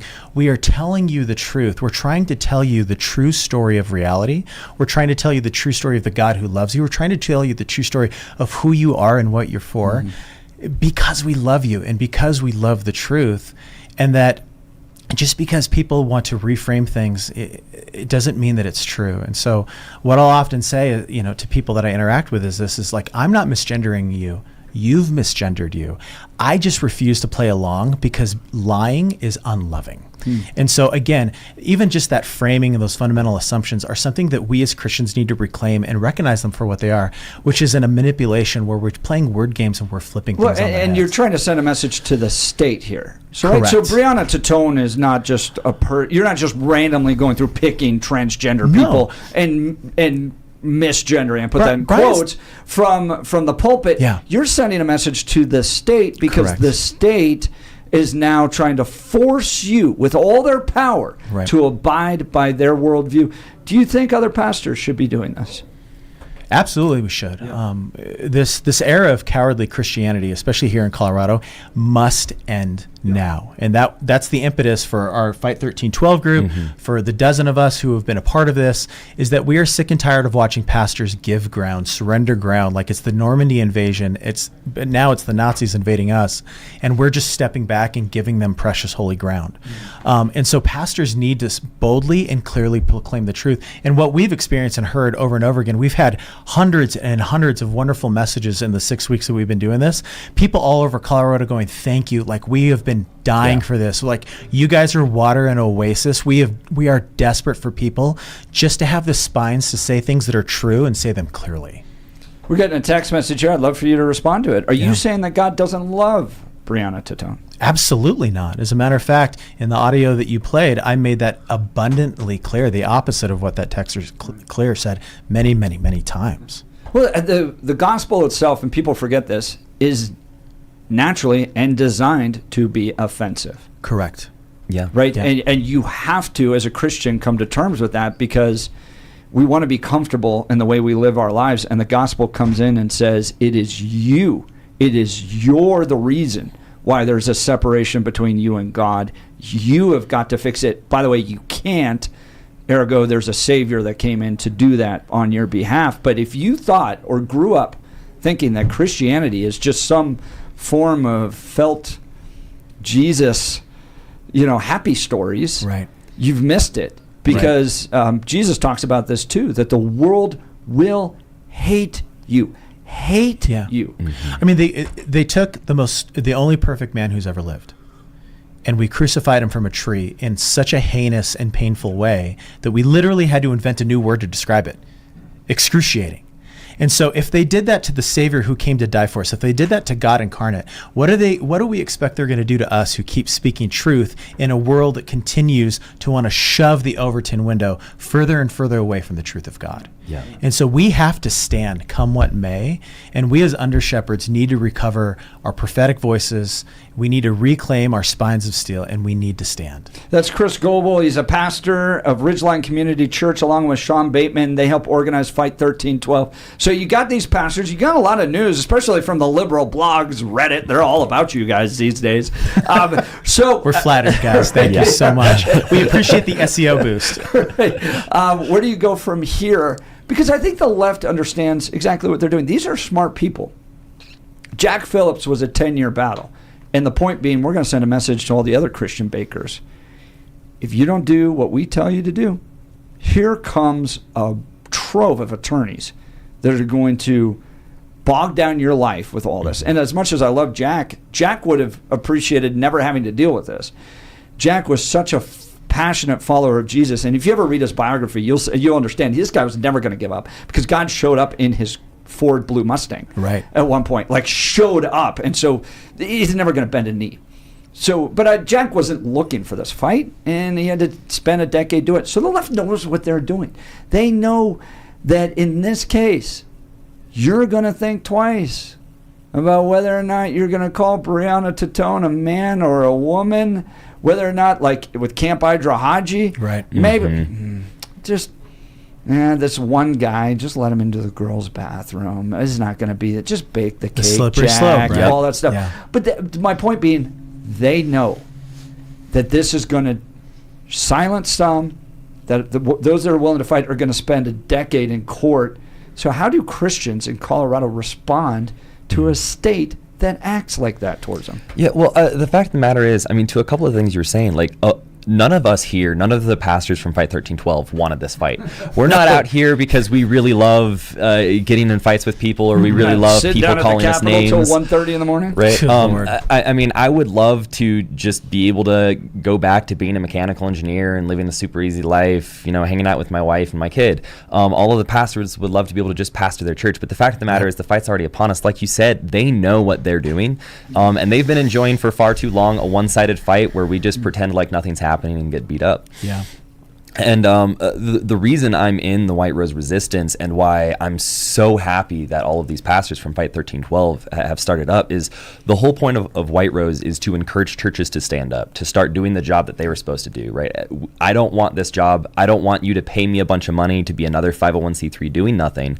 I want the church to stand up and do what it's supposed to be doing, which is why I've been coming alongside these pastors and just trying to help them in any way that I can, because that's really where it is. If you look at Colorado, we still have 52% of the state claims to be Christian and goes to church, which is insane, right? Yeah. We have all of these massive nonprofits. We've got all of these mega churches. We have all of these Christians in here. But if you were to look at the legislation, you were to look at what comes out of Colorado, you would have no idea. You would assume that there was maybe 10%. And so that's an indictment on the church. That's an indictment on, Sean has to exist. The White Rose Resistance has to exist because for far too long, the church has been Ned Flanders. It's like Matt Groening came up with that character on The Simpsons 35 years ago, and the rest of the church says, to prove you wrong, we're going to become him. We're just going to oakley-dokley this. We're going to be inoffensive. We're going to be doormats. We're going to be anxious. We're going to be defensive, back on our heels, and just hope that somehow you like us because we're super nice to you. The problem is that the left knows that, and we know guys who work like that at the Capitol, and they're being used as controlled opposition. We know this for a fact. And, we've done our due diligence. We've done our opposition research. We've done our advanced scouting. I've been on, some of us have read the Reddit threads from the other side of this argument, and it is heinous and vile. Yeah. It really, truly is.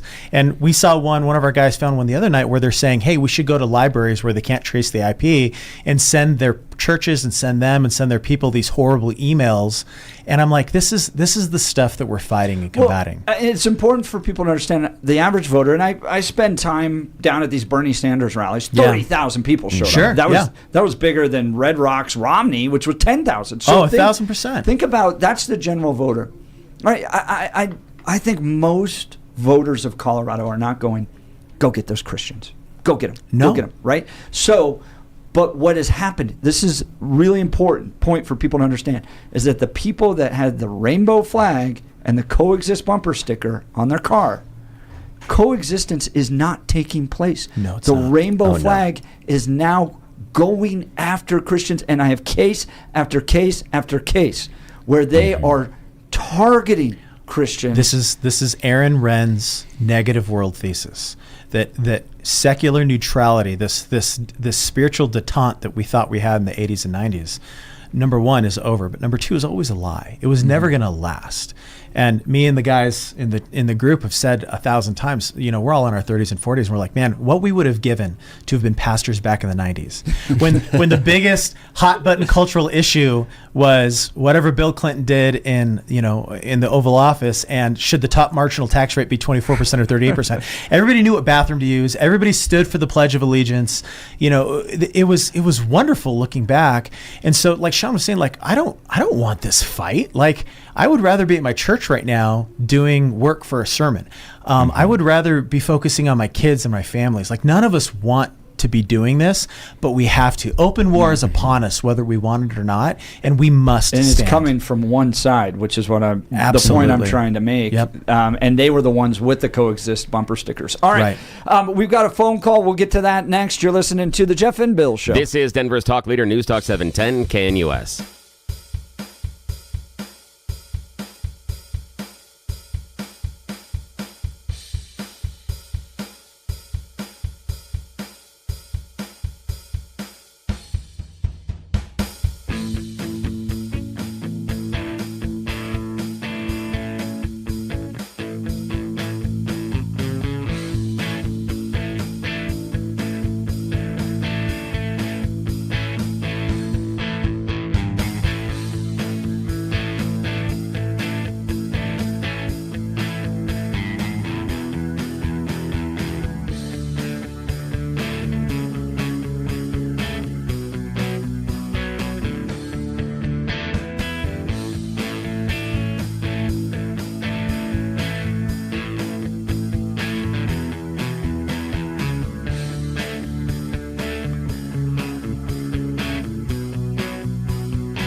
Welcome back to the Jeff and Bill Show. We're live in studio with Pastor Chris Goebel, Sean Bateman. Sean with White Rose Resistance, Pastor Chris Goebel, Ridgeline Community Church, but both of them teaming up in this organization called Fight 1312 with some other pastors to fight Colorado's radical transgender bill. Let's go to the phone lines. Jesse Greeley. Good morning, Jesse. You're on with Jeff and Bill. Hello, Jeff and Bill, and nice guest that you got. Hello, Pastor. Hello, sir. I wanted to, tell Jeff when he goes, that the left, when he goes, these are smart people. I was going to say, Jeff, you left your message, halfway, because you should have said, if these were smart people, they would fear God. Very true. Very, very true. But I think, but my point being, don't underestimate them. It's not like they just walked into this. The takeover of Colorado was designed, funded, and implemented. Where we are today with all the problems is not just a stumbling into this situation. It was concerted effort to do so by certain people, and it's important to recognize that. And it's going to take smart people to get it back. Right. Yeah, Jeff. And then, have you ever seen the movie Scarface? Oh, yeah.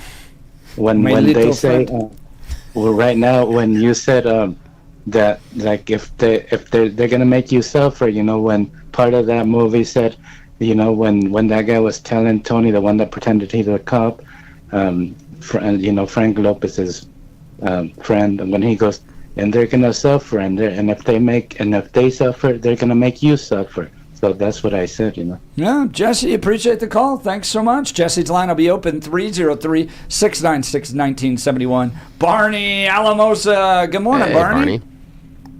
Well, I want to. How you doing, Jeff? By the way, and how you guys doing? All you preachers, like Global. I can't remember you guys' names, so I just want to say to you guys that you guys. I mean, us as. I mean, I'm a Christian, I guess. I'm not an evangelical. I don't know what the hell I am, but the fact is, it's always lay down, forgive, and blah blah blah. It's like, you touch my kid, you're dead, and I don't care what Jesus thinks. It's over with. And I'm not going to... Christians have laid down. They lay down all the time. But going to the transgender thing, you don't even have to get biblical. And I'm not the first one that came up with this. We're talking about Joe Biden's prostate in the news. Hey, buddy, if you got a prostate, guess what? You're not a woman. And all these transgenders, speaking of angry, they all sound angry. I know I sound angry. I'm really not. So the women that call themselves transgender, that are real women that want to be men, they're just out there shooting up schools or whatever they're doing. It's the men that have genitalia that want to be in the girls' locker room. It's like, buddy, if you've got a prostate, let's not even talk about your genitalia. You're a man. End of story. Yeah. You don't even have to get biblical on it. And by the way, hang on a minute. You guys, nobody steps up to these Joel Osteens or the guy at the New Life that ruined his family, that was gay and a drug addict. Mm-hmm. Nobody stands up and says, "Hey, puke, you have no business spreading the gospel." And I would be more like John the Baptist, I'm pretty sure. So Love it. Probably wouldn't work out this day. You guys, this is a long time coming. You got a long ways to go. But you know what, Polis and your Attorney General, they can stuff it. There's no way this is going to hold up. No way. And by the way, if you have male genitalia, I don't care. You've got hair on your arms and a beard. You're a dude. And I don't care what the transgender, Garrett, Polis, whatever the hell they are, want to say about it. But anyway, I like listening Barney, to you guys, you didn't disappoint. You never do. We love you on the show. Getting straight to the facts. That's Barney from Alamosa. He's traveling around. He's a truck driver. Appreciate your call. Gentlemen, thank you. We're at the end of the show here, or the end of this hour. We'll continue in the next hour with Frank McNulty. But, guys, thank you for coming. Appreciate it. Very much You're listening to Jeff and Bill. KNUS.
Text messages coming in. 5-star review for Barney. Love it. Thank you, Barney. That was great. Yeah, all right. It is 9 a.m. in the Mile High City on this Wednesday, May 21st, 2025. Good morning, Denver, Colorado. You've tuned into the Jeff and Bill Show. News Talk 710 KNUS. I almost said KRKS. KRKS is our sister station. Pastors preach and teach. So if you want more pastors, go over there. Go over to 94.7 KRKS. 94.1. 94.1, 94.7, one of them. KRKS is where all the pastors are. All right.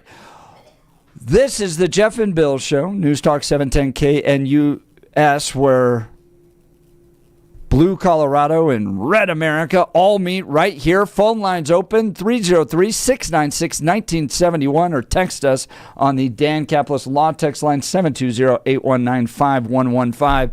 Coming up this hour, Frank McNulty, CU Regent's going to join us because colleges are trending down, down, down, down, down. In fact, Wall Street Journal, big piece, America's college towns go from boom to bust.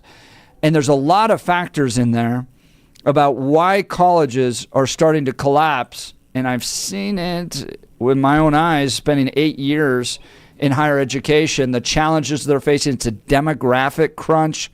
Part of it is funding. Part of it is just over-leveraged. Colleges were over-promising and under-delivering. So you'd go there, rack up all this debt, get out, and have to go work at Starbucks or something else. And so people aren't finding the value necessarily in a higher education. Yeah, I mean, you have people that are like that have older brothers and sisters, and the older brothers and sisters are talking about, and friends in social circles, about the fact that my student loans are preventing me from being able to buy that first house. Yes. That if I wasn't paying my student loans, I could put that money away, and we'd be able to get to a down payment, or we would be approved by the loan company. But because my debt is so large, especially for some of those really, really expensive schools, that as far as your debt load and the ratio for your credit score hurts when they're looking at your ability to pay back that loan for the house. So this does prevent, in many ways, a lot of those kids coming out of college from getting the jump start on life that you and I and others didn't face several decades ago. And for good reason. So we'll get into this, but there are some exceptions out there, CU being one of them. Had a 4% growth over last year, continues to grow. Wall Street Journal saying a lot of it has to do with prime time. The sports programs are getting people to these universities. It's an entertainment factor. It's a lifestyle. They want to enjoy that. Sitting in a small rural college town in Montana, for instance, or Kansas, not quite as appealing. And so those small college towns are dropping, and there's a big economic impact that happens with that, right? Yeah, a buddy of mine that got a scholarship to Drake wasn't so excited when he showed up on campus. Mm-hmm. It's like, I had family members that had that exact same experience. Wow. 1 semester at Drake. Yes. The rest at the University of Colorado. Yes, that's what my buddy did. Absolutely. So we're going to talk with Frank McNulty about what they're doing at the University of Colorado that's making them so appealing. Seeing a 4% growth over last year. Not going to want to miss this conversation, but now is time for your 9 a.m. dose of news and comment with Blake Olson. Blake Olson. Blake Olson, news and comment. Good morning. It's hump day, and it's 55 degrees, partly cloudy in Denver. Expecting a high of 77 today. The 7-10 5-day forecast is coming up. Our top story, the president of South Africa will meet with 47 later today. The meeting comes following allegations that genocide was being committed against white Afrikaners. The South African government denies the allegations and says whites are not being singled out for persecution. Really? House Republicans working around the clock as they try to push through President Trump's budget priorities. The spending bill must first make it through the Rules Committee, which started meeting around 1 in the morning. President Trump met with House Republicans Tuesday, of course, in an effort to shore up support for the bill. Border Czar Tom Homan says they need the big, beautiful bill to pass. This isn't a state emergency. We've got TDA. We're taking them down. Let's take MS-13. We have a lot of work to do. We got to remove every public safety threat, national security threat from this country, and that's what makes this emergency. We need the money to do that. ICE is making, a lot of arrests, more than Biden. Nowhere near what we need. We need more resources to do that. J.D. Vance this morning calls out the rogue communist judges. You cannot have a country where the American people keep on electing immigration enforcement, and the courts tell the American people they're not allowed to have what they voted for. And that's where we are right now. We're going to keep working it through the immigration court process, through the Supreme Court as much as possible. The Sean Combs, yes, I know, Diddy trial continues. Yes, he did. Yes, he did. Over and over and on tape. Now we know. Yes, we do. Thank you Yes. thank you for bringing that to my attention. That is wonderful, Billy. Yes, he did. Continues, and former President Obama's name dropped by one of the victims of Diddy. Yes. And Obama was at freak-offs, says a rapper. Former FBI Director James Foney went on one of those late-night talk shows with a guy who's not funny anymore, or if he ever was, and to explain his little mistake with the seashells by the seashore. He discovered them with his wifey. I think it's a reference to restaurants when you would 86 something in a restaurant. Right, it's off the menu. Yeah. I said, no, I remember when I was a kid, you'd say 86 to get out of a place. This place stinks, let's 86 it. I was a bartender. You would 86 a customer if they were getting drunk. Like, let's 86 them. Let's, like, give them a low-proof alcohol, something like that. Yeah. And so I said, I think it's a clever political message. And she said, you should take a picture of it. I said, sure. And then she said, you should Instagram that. And boom. Tuesday, a producer named Johnny from the Jesse Waters Show on Fox News showed up to Comey's book signing to get his book signed, and a seashell to get signed, and ask a few questions. Director Comey, how are you? Good, thank you. Jesse Waters from Fox has a question. Yeah. Why do you want to 86 Trump? All right. Director? I'm not taking questions like that now. Why would you Just signing the book. Why would you post that? Director Comey, how was your interview with the Secret Service? You want the book signed, really? Absolutely. Okay, you got it, bud. Can you sign my seashell too? Which beach is this that you're going to? You find a Kamala seashell, 8647. This is a politically charged beach there right now. Be well. And then he was kicked out. Excellent work by Johnny on the Jesse Waters Show. Booted out of there.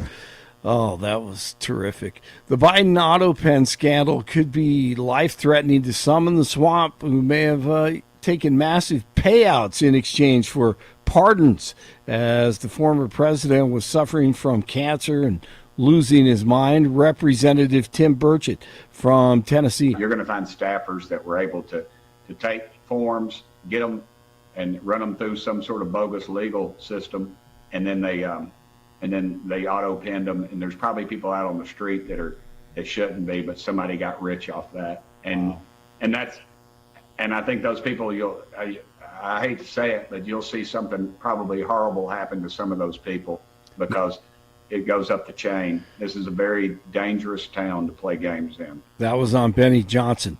George Wendt's Cheers co-stars paying tribute to the actor who played Norm, of course, on Cheers, and died Tuesday at the age of 76. Norman? Ted Danson said he was devastated by the news. Rhea Perlman called Wendt the sweetest and kindest man she ever met. Kelsey Grammer said he was beloved by millions. And the last scene in Cheers, Norm says goodbye to Sam. Sammy, can I let you in on a little secret? Sure. I knew you'd come back. You did? You can never be unfaithful to your one true love.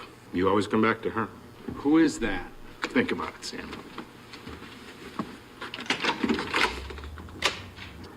And then he walks out of cheers. Classic. 51 in Highlands Ranch, 53 in Brighton, 55 in Denver. Jeff and Billy continue. What's up, Nard? My nipples. It's freezing out there. Blake Olson, News Talk 710 KNUS. Your KNUS forecast is a beautiful one this Wednesday for the Denver metro area. We're going to be looking at near to slightly above average temperatures today, and then especially so for your Thursday into Friday. Mid and upper 70s today, upper 70s and low 80s Thursday, low to mid 80s Friday and Saturday. Sunny to mostly sunny and dry today through Friday, lows near 50, increasing shower and storm chances this Memorial Day weekend. Weather sponsored by Colorado's Best Roofing, reminding you to protect your home from the harsh Colorado weather and schedule your free, no obligation roof inspection today at roofingcolorado.com. That's roofingcolorado.com. I'm meteorologist Mark Huer in the 710 KNUS Weather Center.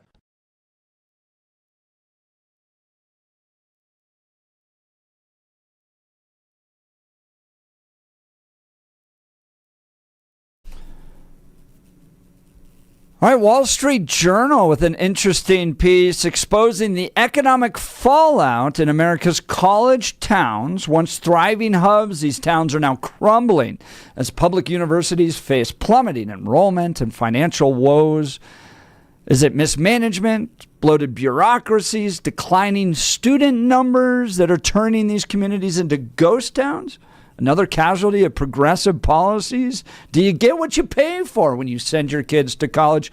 Well, while some universities are declining, others are actually increasing. University of Colorado, for instance, a 4% increase last year. Seems to be doing quite well. What do they attribute this success to? Well, joining us is a regent with the University of Colorado, good friend of the program, great leader here in the community, Frank McNulty. Thank you, Frank, for taking time to join us. Yeah, thank you. Norm! Yes, Norm. But that's got to be the best line there, Blake, at the end, talking about the how cold. Yeah. I think that was one of the best final episodes in the history of television. Oh, easily. Much better than that stupid thing that happened in the end of Lost. Just saying. Yeah. That was ridiculous. or Seinfeld. Seinfeld was bad, yeah, too. that was a letdown. Morning, fellas. Morning. Oh, you seem to be doing quite well up there at the University of Colorado, considering a lot of the trends that are going on in higher education. What are you guys doing right? Yeah, I think a couple of things. I think first, we've stayed out of the nonsense that's happened on other college campuses. So when you see what happens at Columbia or NYU or Harvard, that type of stuff isn't happening. Or UCLA, for another large public institution. That type of stuff isn't happening at the University of Colorado. And that is very purposeful on the part of the leadership, from the regents to the president to our chancellors, that we're just not going to put up with that nonsense. Another thing is it's a fun place to be. A lot of excitement on campus. Great research on the quantum side has attracted a lot of talent and students interested in that. And I give a great deal of credit to the resurrection of the football program. We all know in collegiate circles that a strong football program brings the community together, students together, brings our donors and boosters and alumni together. And so a lot of positive things are happening at Boulder. And I think but another thing is we fight hard and we push hard to ensure that CU is providing a forum for many different ideas. And I think that's really one of the benefits of having a popularly elected board of directors for a public flagship university system, is that we come from a space where free speech and the free exchange of ideas is important, and that's relayed to our president and to our chancellors and even to the students who attend the University of Colorado. But we fully expect another increase this year. Boulder is about at capacity for the incoming class. There's not a whole lot of room to grow there. So we're growing transfers, and we're working on retention. And fortunately, both of those things have paid off. So we're seeing, not only are we seeing more students attend the University of Colorado, particularly Boulder, but we're seeing more students stick around. And I think that's a really big deal because I benefited from my time at CU, and once these kids start their college career, we really want to work hard to see them finish. That's Frank McNulty. He's a regent with the University of Colorado. And Frank, I think a lot of it comes down to value. A lot of parents and students as well looked at the university systems of heading to college and going, well, I'm not sure the value is there like it used to be. I'm going to be riddled with debt coming out of this, and then I'll probably have to start my career at the bottom and work my way up. And I probably shouldn't be one talking a lot about value. My degree was in philosophy, which I remember, Frank, like I still remember sitting in my room coming to terms with the fact that 2 weeks from now, I was no longer in school, had no job prospects, and a degree in philosophy, right? So tell me about how you guys maintain the value of the degree at the University of Colorado when so many others are looking at that going, I'm not sure it's worth the money. Yeah.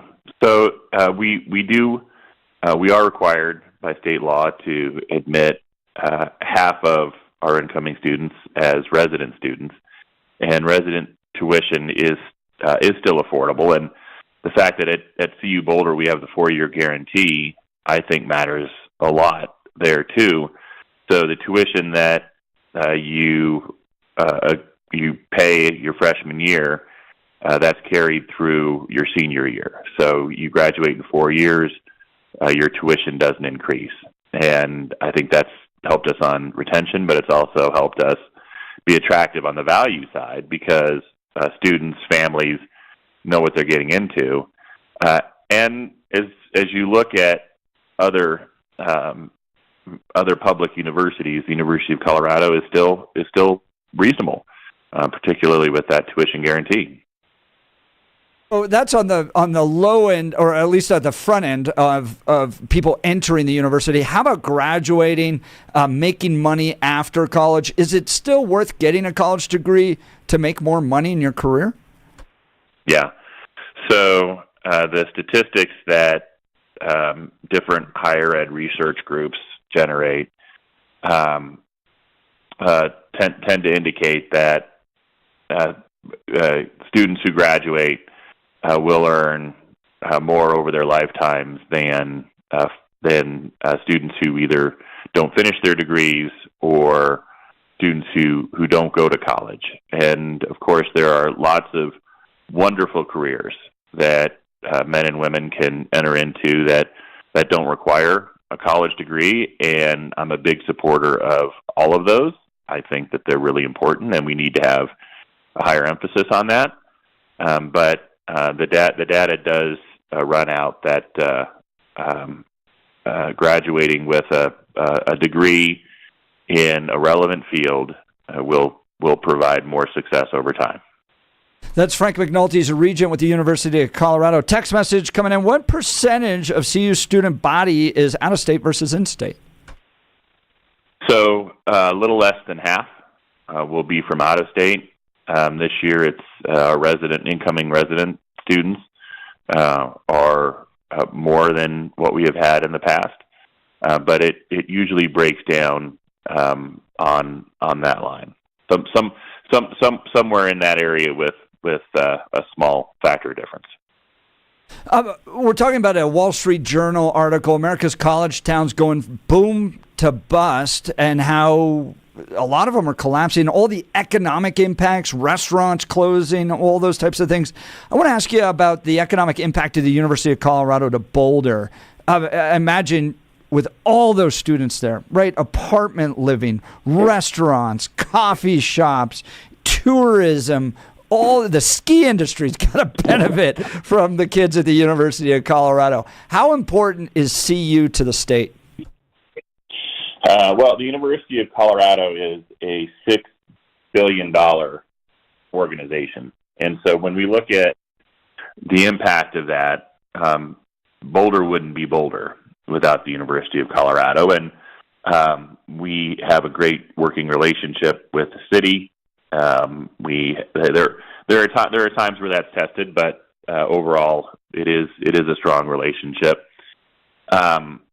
And when you look at the Anschutz Medical Campus, the economic impact isn't just felt in Aurora or in the Denver metro area, but throughout the state and even nationally because of the research that's being done out there and the amazing breakthroughs that are happening and using old drugs for new purposes and helping to develop new therapies to address diseases. It's really amazing stuff. That's Frank McNulty, Regent at the University of Colorado. Are you guys facing any cuts from the Trump administration? Yeah. It is affecting the University of Colorado, and I think some of these things we need to recognize that what we were doing was not in line with what the university should be doing.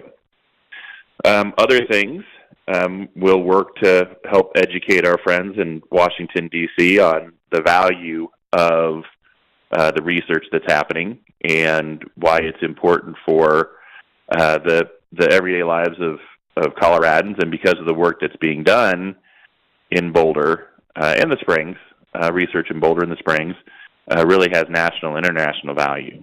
An example that I learned about at Anschutz, which I think you guys will get a kick out of, there's a program that is researching the way that therapies affect women differently than men, because the biology is different, the body chemistry is different, and so there was a concern that program might get swept up in some of this, right? Because it's directed at women.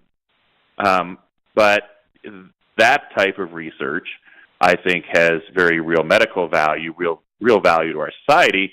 And it caused me to remark in one of our Board of Regents meetings that I think the University of Colorado actually does know the difference between a man and a woman. So it is one of those things that, an example of one of those things that the university does that has real importance. Hopefully that type of research will be able to continue. Other stuff, it is the feds have rescinded those grants, have ended those grants, and hopefully we'll get back on mission on some of the things that we ought to be doing. Frank McNulty, Regent at the University of Colorado. All right, let's talk prime time. I loved it when you hired him. Frank and I are texting, and I was like, when those rumors first started swirling, I was like, oh, please.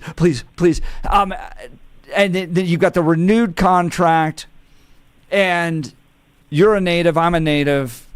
Billy's a native here. We remember the Bill McCartney days. We remember a great football program, what that did for the state, and then years and years and years of not much going on. Yeah, you were able to wear a CU hat through the airport and not have people laugh at you. And now you're back. How important has Prime been to the not just the sports program, but the university itself, to the economics of the city, of the state? Yeah, so the university provides to the state of Colorado about $11.6 billion in total economic impact.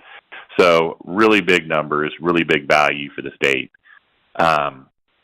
Having a successful football program or having a relevant football program, it's not $11.6 billion worth of economic impact, but it is huge.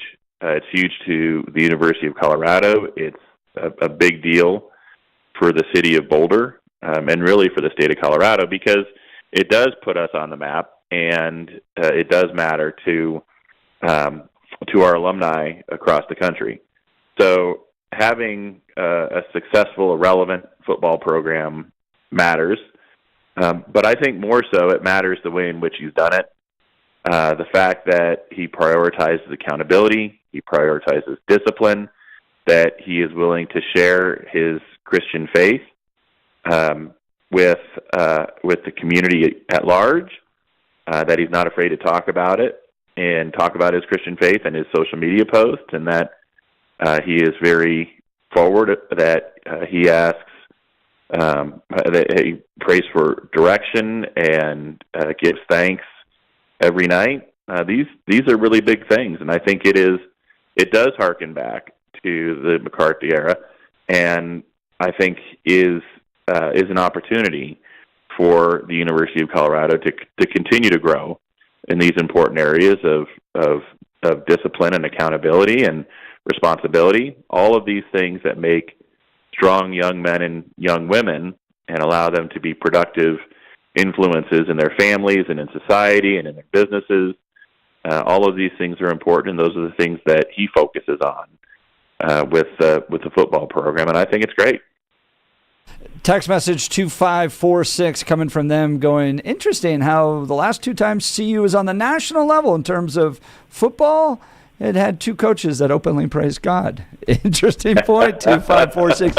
All right, so I've known Frank for years, and every once in a while I get to tag along with him. Okay, and Frank was the former Speaker of the House, so I love just getting to tag along. I kind of see him as an older brother, and when he walks into the Capitol, everybody loves him, and they're saying hi to Frank, and they loved his time down there as the former Speaker of the House. And then I got to go up to a football game one time and tag along with him. And Frank, I'll never forget it, and I want to publicly thank you for it. My son's coming with me. My son's standing on the side of the football field, and Travis Hunter plays catch with my little boy, and I will never forget that for the rest of my life. And Frank, thank you for organizing that, and thank you for joining the show today and your leadership at the University of Colorado. Appreciate it. Yeah, thank you. Yep. I remember that, and that was a lot of fun. I appreciate you guys for having me on today. Always love chatting it up with you guys. CU's doing great work up there. 4.5% enrollment growth, bucking the trends that are affecting other universities because of its great leadership. Frank McNulty, CU Regent. Thank you, sir. And the other thing that Jeff and I are really concerned about as we let you go, but we'll talk about this off air, is that if you know a CU Regent, can you get a tuition discount for your kids? But don't answer that on air. Don't answer it on air. We'll talk about that off air, sir. Okay? Have a good one. Thank you. Be well and be blessed, guys. Thanks. All right, let's talk about another great guy, Dan Caplis with Dan Caplis Law. I've known Dan for well over a decade. Pro-life, pro-family, pro-faith, pro-America. He's right there with us on the values, okay? But he spent 40 years delivering justice for Coloradans who have been injured in motor vehicle crashes. He gets it right, and he wins in the courtroom. Listen to this. Dan is believed to be the only lawyer in Colorado history to win 5 straight multi-million-dollar verdicts in Colorado crash cases. Dan is also believed to have won the largest truck crash verdict in Colorado history. In fact, Dan Caplis Law is so trusted, he's the official law firm partner of the Denver Nuggets and the Colorado Avalanche. Dan Caplis Law, a serious firm for serious cases. Dan accepts righteous injury cases on a percentage fee basis so that he can represent good people from all walks of life without regard to ability to pay. So if you need Dan's help, give him a call. Here's the phone number, 303-770-5551, 303-770-5551, or hit dancaplisLaw.com. That's Dan, CAPLIS law.com. All right, we've got Pete Boyles, and he's going to preview the show coming up this weekend. Don't miss this conversation. You're listening to The Jeff and Bill Show. This is Denver's talk leader, News Talk 710 KNUS.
Welcome back to the Jeff and Bill Show. Pete Boyles live in studio previewing what he's going to be talking about on Saturday. His show, 9 to 1, 710 KNUS. I asked both of you guys if you remember this date, but it goes back. Father's Day, June 16th, 1991.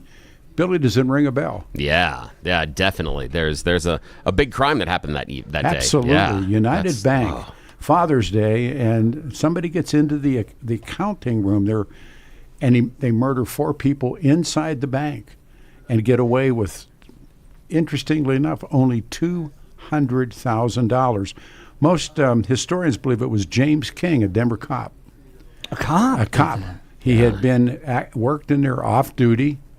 Came back on Father's Day, went inside, and this is speculation, went inside the bank, murdered 4 people in the bank, took $200,000 in cash and left. And he got away with it. Yeah, there was always speculation because the crime was half too smart. That they knew the setup, they knew where guards were going to be, they knew people in the accounting room. Yeah, and the fact that it was all lower denominational stuff as far as the bills. This is someone that knew way too much. Imagine the police. He had several alibis, but his service revolver was a Colt service revolver, and he said that the cylinder was cracked, so he threw it away. Well, no.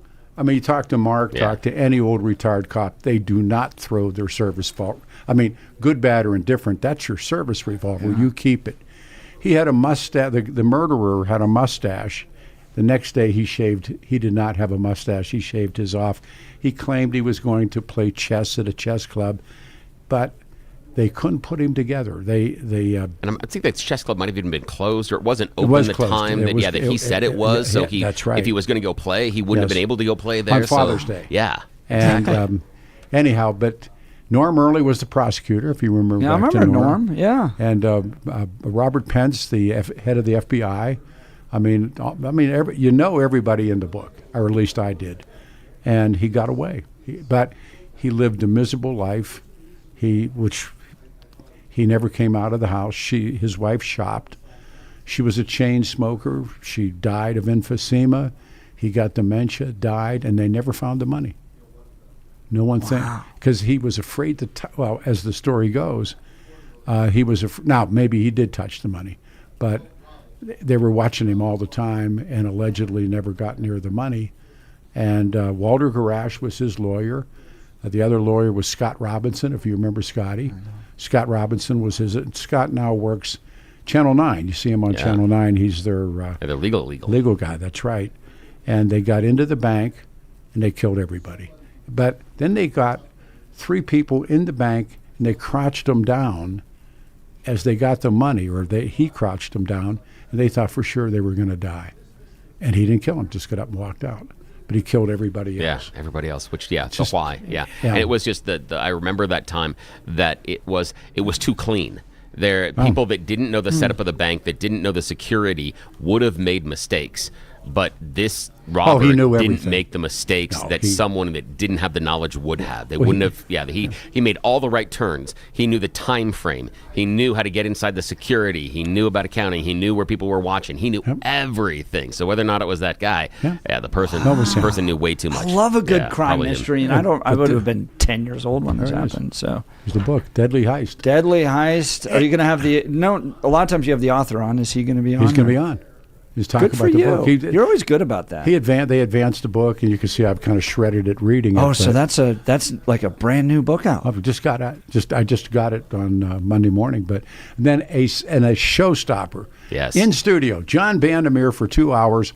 Last Saturday, talk radio, as you men know, has no man its master. Yeah. And it rolls into this whole thing about cars and music and Denver in the 50s and 60s. So I called Bandemere, and Bandemere's at a birthday party for one of his great-grandchildren. Oh, wow. And he comes on the air, and I said, stop. We could really bad phone signal. So I called him. I talk to John all the time. He's one of my favorite people. Yeah. John's coming in. and he's going to talk about street racing. My pops is going to love that. Oh, yes, it's your dad's era. Yeah, right. And I went to a breakfast on Saturday morning, and all these guys, they're bikers, and they're going, oh yeah, we did that. And there was a drive-in called the Scotsman, which I didn't know anything about. Yeah. And now this idiot mayor's changing 16th Street, right? Because that was that's how Bandemere talked about it. So John Bandemere, the great storyteller, his dad built the track. Now they've closed the track, but he has such stories and memories of the 50s, the 60s, the 70s, and Bandemere Speedway. So John, taking time out of his busy schedule, is going to plop in the seat. Well, and it's Memorial Day weekend, so if you're hanging out by the pool, by the way, Saturday's the nicest day, so hang out by the pool, flip on 710 KNUS and listen to this conversation. That is crazy, because there are all sorts of things that we did. Yeah, as riding in the cars as kids. I still remember going cruising with friends, and you had to be in the right car. They had to have the right type of suspension, and you'd go as fast as you could down County Line because you could catch air. Yeah, if you did it, it was like a roller coaster. What was your first car? 1982 Datsun pickup truck. What was your first car? Oh, dude, I'm going to tell you, I was getting all the ladies. I am rolling in a great-looking 84 Volvo station wagon. See? I was peeling the women off of me. My pop's got a 57 Chevy with a Corvette engine in it. Bandemere. It's a Bel Air. Got a one-of-a-kind. I want to say something. The car was given to his father from GMC and was called a Black Widow, and there was like 10 of them, and it's one of John's great regrets. It was a one-of-a-kind. He got married, and he traded it for a Pontiac convertible or something. That car today, if they exist, when they roll across the Mecum auction, they're $10-12 million. John traded it for Bandemere. He has the most legendary. Especially his dad, when his dad builds the track and street racing in Denver, and they raced for titles. They really did. That's Peter Boyles. We've got his show coming up 9 to 1 o'clock this Saturday. You're going to talk about the Father's Day murders. Also going to spend 2 hours with John Bandemere sharing stories about cars. Had a call off air. A guy asked, could you talk a little bit about the Fabians as well? The Fabian Socialist. Yeah. But maybe not today. But maybe on the weekend or something else. But they're intriguing. That's where you have to. Are they involved with the crime, or what's the connection with Fabians? Remember, Fabian sees both ways. Two heads. Yeah. They appear in London and in England after the Bolsheviks, and they want to bring in socialism, but they fear the Bolsheviks. Bernard Shaw's in it. Charles Darwin's in it. And they decide that incrementally, systematically, you can vote in. This is what the Democratic Party is doing. I've said all the time, these are no longer my father's Democrats. They're European Trotskyist, American socialist, but they are principally Fabians. And if you read about the Fabian Society, that's what they wanted to do. They wanted socialism, but they didn't want the violence that went with it. Wow. And they were real and interesting. Many intellectual British. And again, this is after the Bolshevik Revolution. They see the bloodshed, and they want to bring it in. But they're all intellectuals, academicians, the intelligentsia, and they meet in the drawing rooms of London, very smoking jackets, and they plot to bring in socialism. And I think that's happening in this country. That sounds exactly right. But read about the Fabians, and you can. So Peter Boyles this weekend, 9 to 1. Again, the book is Deadly Heist. It's called Deadly Heist: Deadly The True Heist. Story of the Mile High Bank Massacre, which this real. is going to be a good one. Plus John Bandemere, plus John B. 9 to 1. Yeah. That's going to follow John Caldera from 7 to 9. So the 710 KNUS lineup on Saturday is just fantastic. Thank you for swinging by, Pete. Yeah, thanks, Pete. Thanks, you guys both. Thanks. Good job today, too. Thanks. It's always good to hear that from Pete, because some days I just don't know, Bill. I don't either. I'm like, well, I don't know especially because today of me. went. Yeah. We'll have to see. So it's going to be warm this weekend. 77 today, 80 tomorrow, 85 on Friday, 78 on Saturday, and then it cools down Sunday and Monday. So your air conditioner and furnace is going to be bouncing back and forth. And ours busted last summer. We went through the whole rigmarole of researching all these different HVAC companies. I'll give you the very best. We did the research for you. L&L Heating and Air Conditioning. They came in, one-day installation, both air conditioner, furnace, absolutely nailed it. No stress. personal service from start to finish. Our home is totally comfortable no matter what the weather. And with L&L Heating and Air Conditioning, we got peace of mind. Here are their deals right now. Free programmable thermostat or carbon monoxide detector with new furnace or air conditioner installation. These thermostats are now programmable by your phone. I mean, it's amazing. You can just adjust the heat, AC, all with your phone. No emergency charges, $0 trip fee, $0 trip fee, price match value guarantee on equipment, free estimates, licensed and insured, and a 5-year labor warranty. Everything works great, and our family couldn't be happier.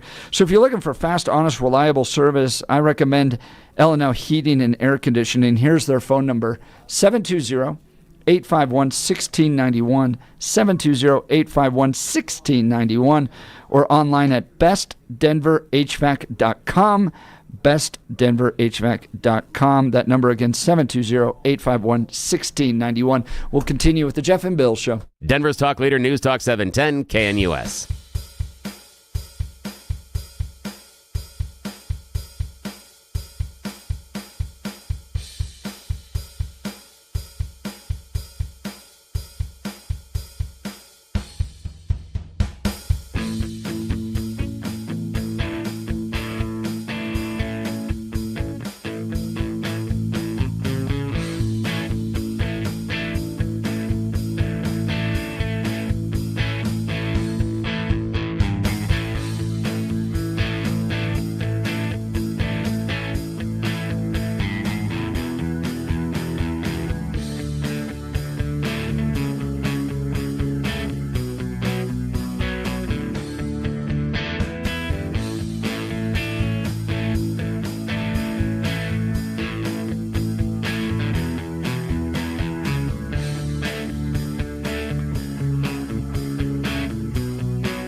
Welcome back to the Jeff and Bill Show. Boy, it's been a hot one today here in the studio. Yeah, it has. It's been a fun day. The FDA changing its recommendations about the COVID shot for healthy Americans. Pastors openly defying Colorado's radical transgender law. We had them live in studio. All of this, plus Peter Boyles, Frank McNulty. So if you missed any of it, go to 710knus.com to download the podcast. It's 710knus.com to download the podcast. All right, Bill, lunch today. Yeah. If you're not doing anything for lunch, I strongly recommend you go check out the Black Eyed Pea and their daily specials today. I'm going to pull it Black up Eyed here. Pea does it right. And that's the thing is, you can go and drop less than you will for most like big meal sizes at the fast food place. Yes. A lot less than what you're going to pay at Starbucks or anywhere else, but you're going to get something that's home cooked, that's fresh, that's locally sourced with the exception of their seafood. Everything else, solid.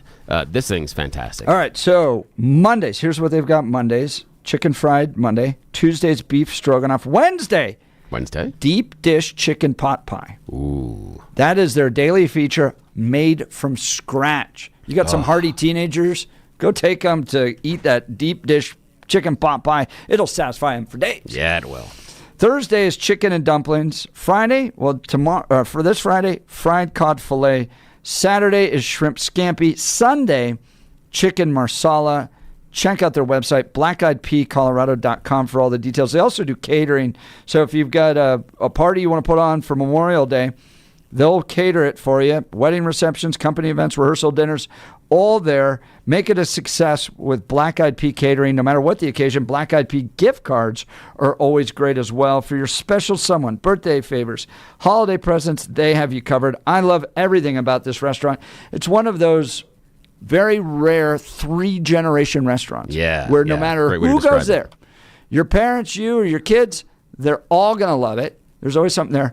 And then we get that 1 pound Mile High chocolate cake. That is so good. It is so good. It is. And so creamy and chocolatey. Oh, yeah. It's absolutely delicious. And here's the thing is we're rolling into celebration season. You got graduation parties. There are things going on right now.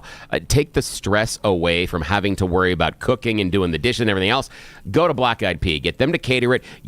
Top-notch food comes in, flies into the party, takes care of everything. Everybody's happy, and you don't have the stress. Don't deal with the stress this graduation season. Go 8 to Black Eyed Pea. locations, all along I-25. Black Eyed Pea, great point, Bill. All right, tomorrow, Jeff Crank's joining us to talk about the big, beautiful bill. You're listening to Jeff and Bill. This is Denver's Talk Leader, News Talk 710 KNUS.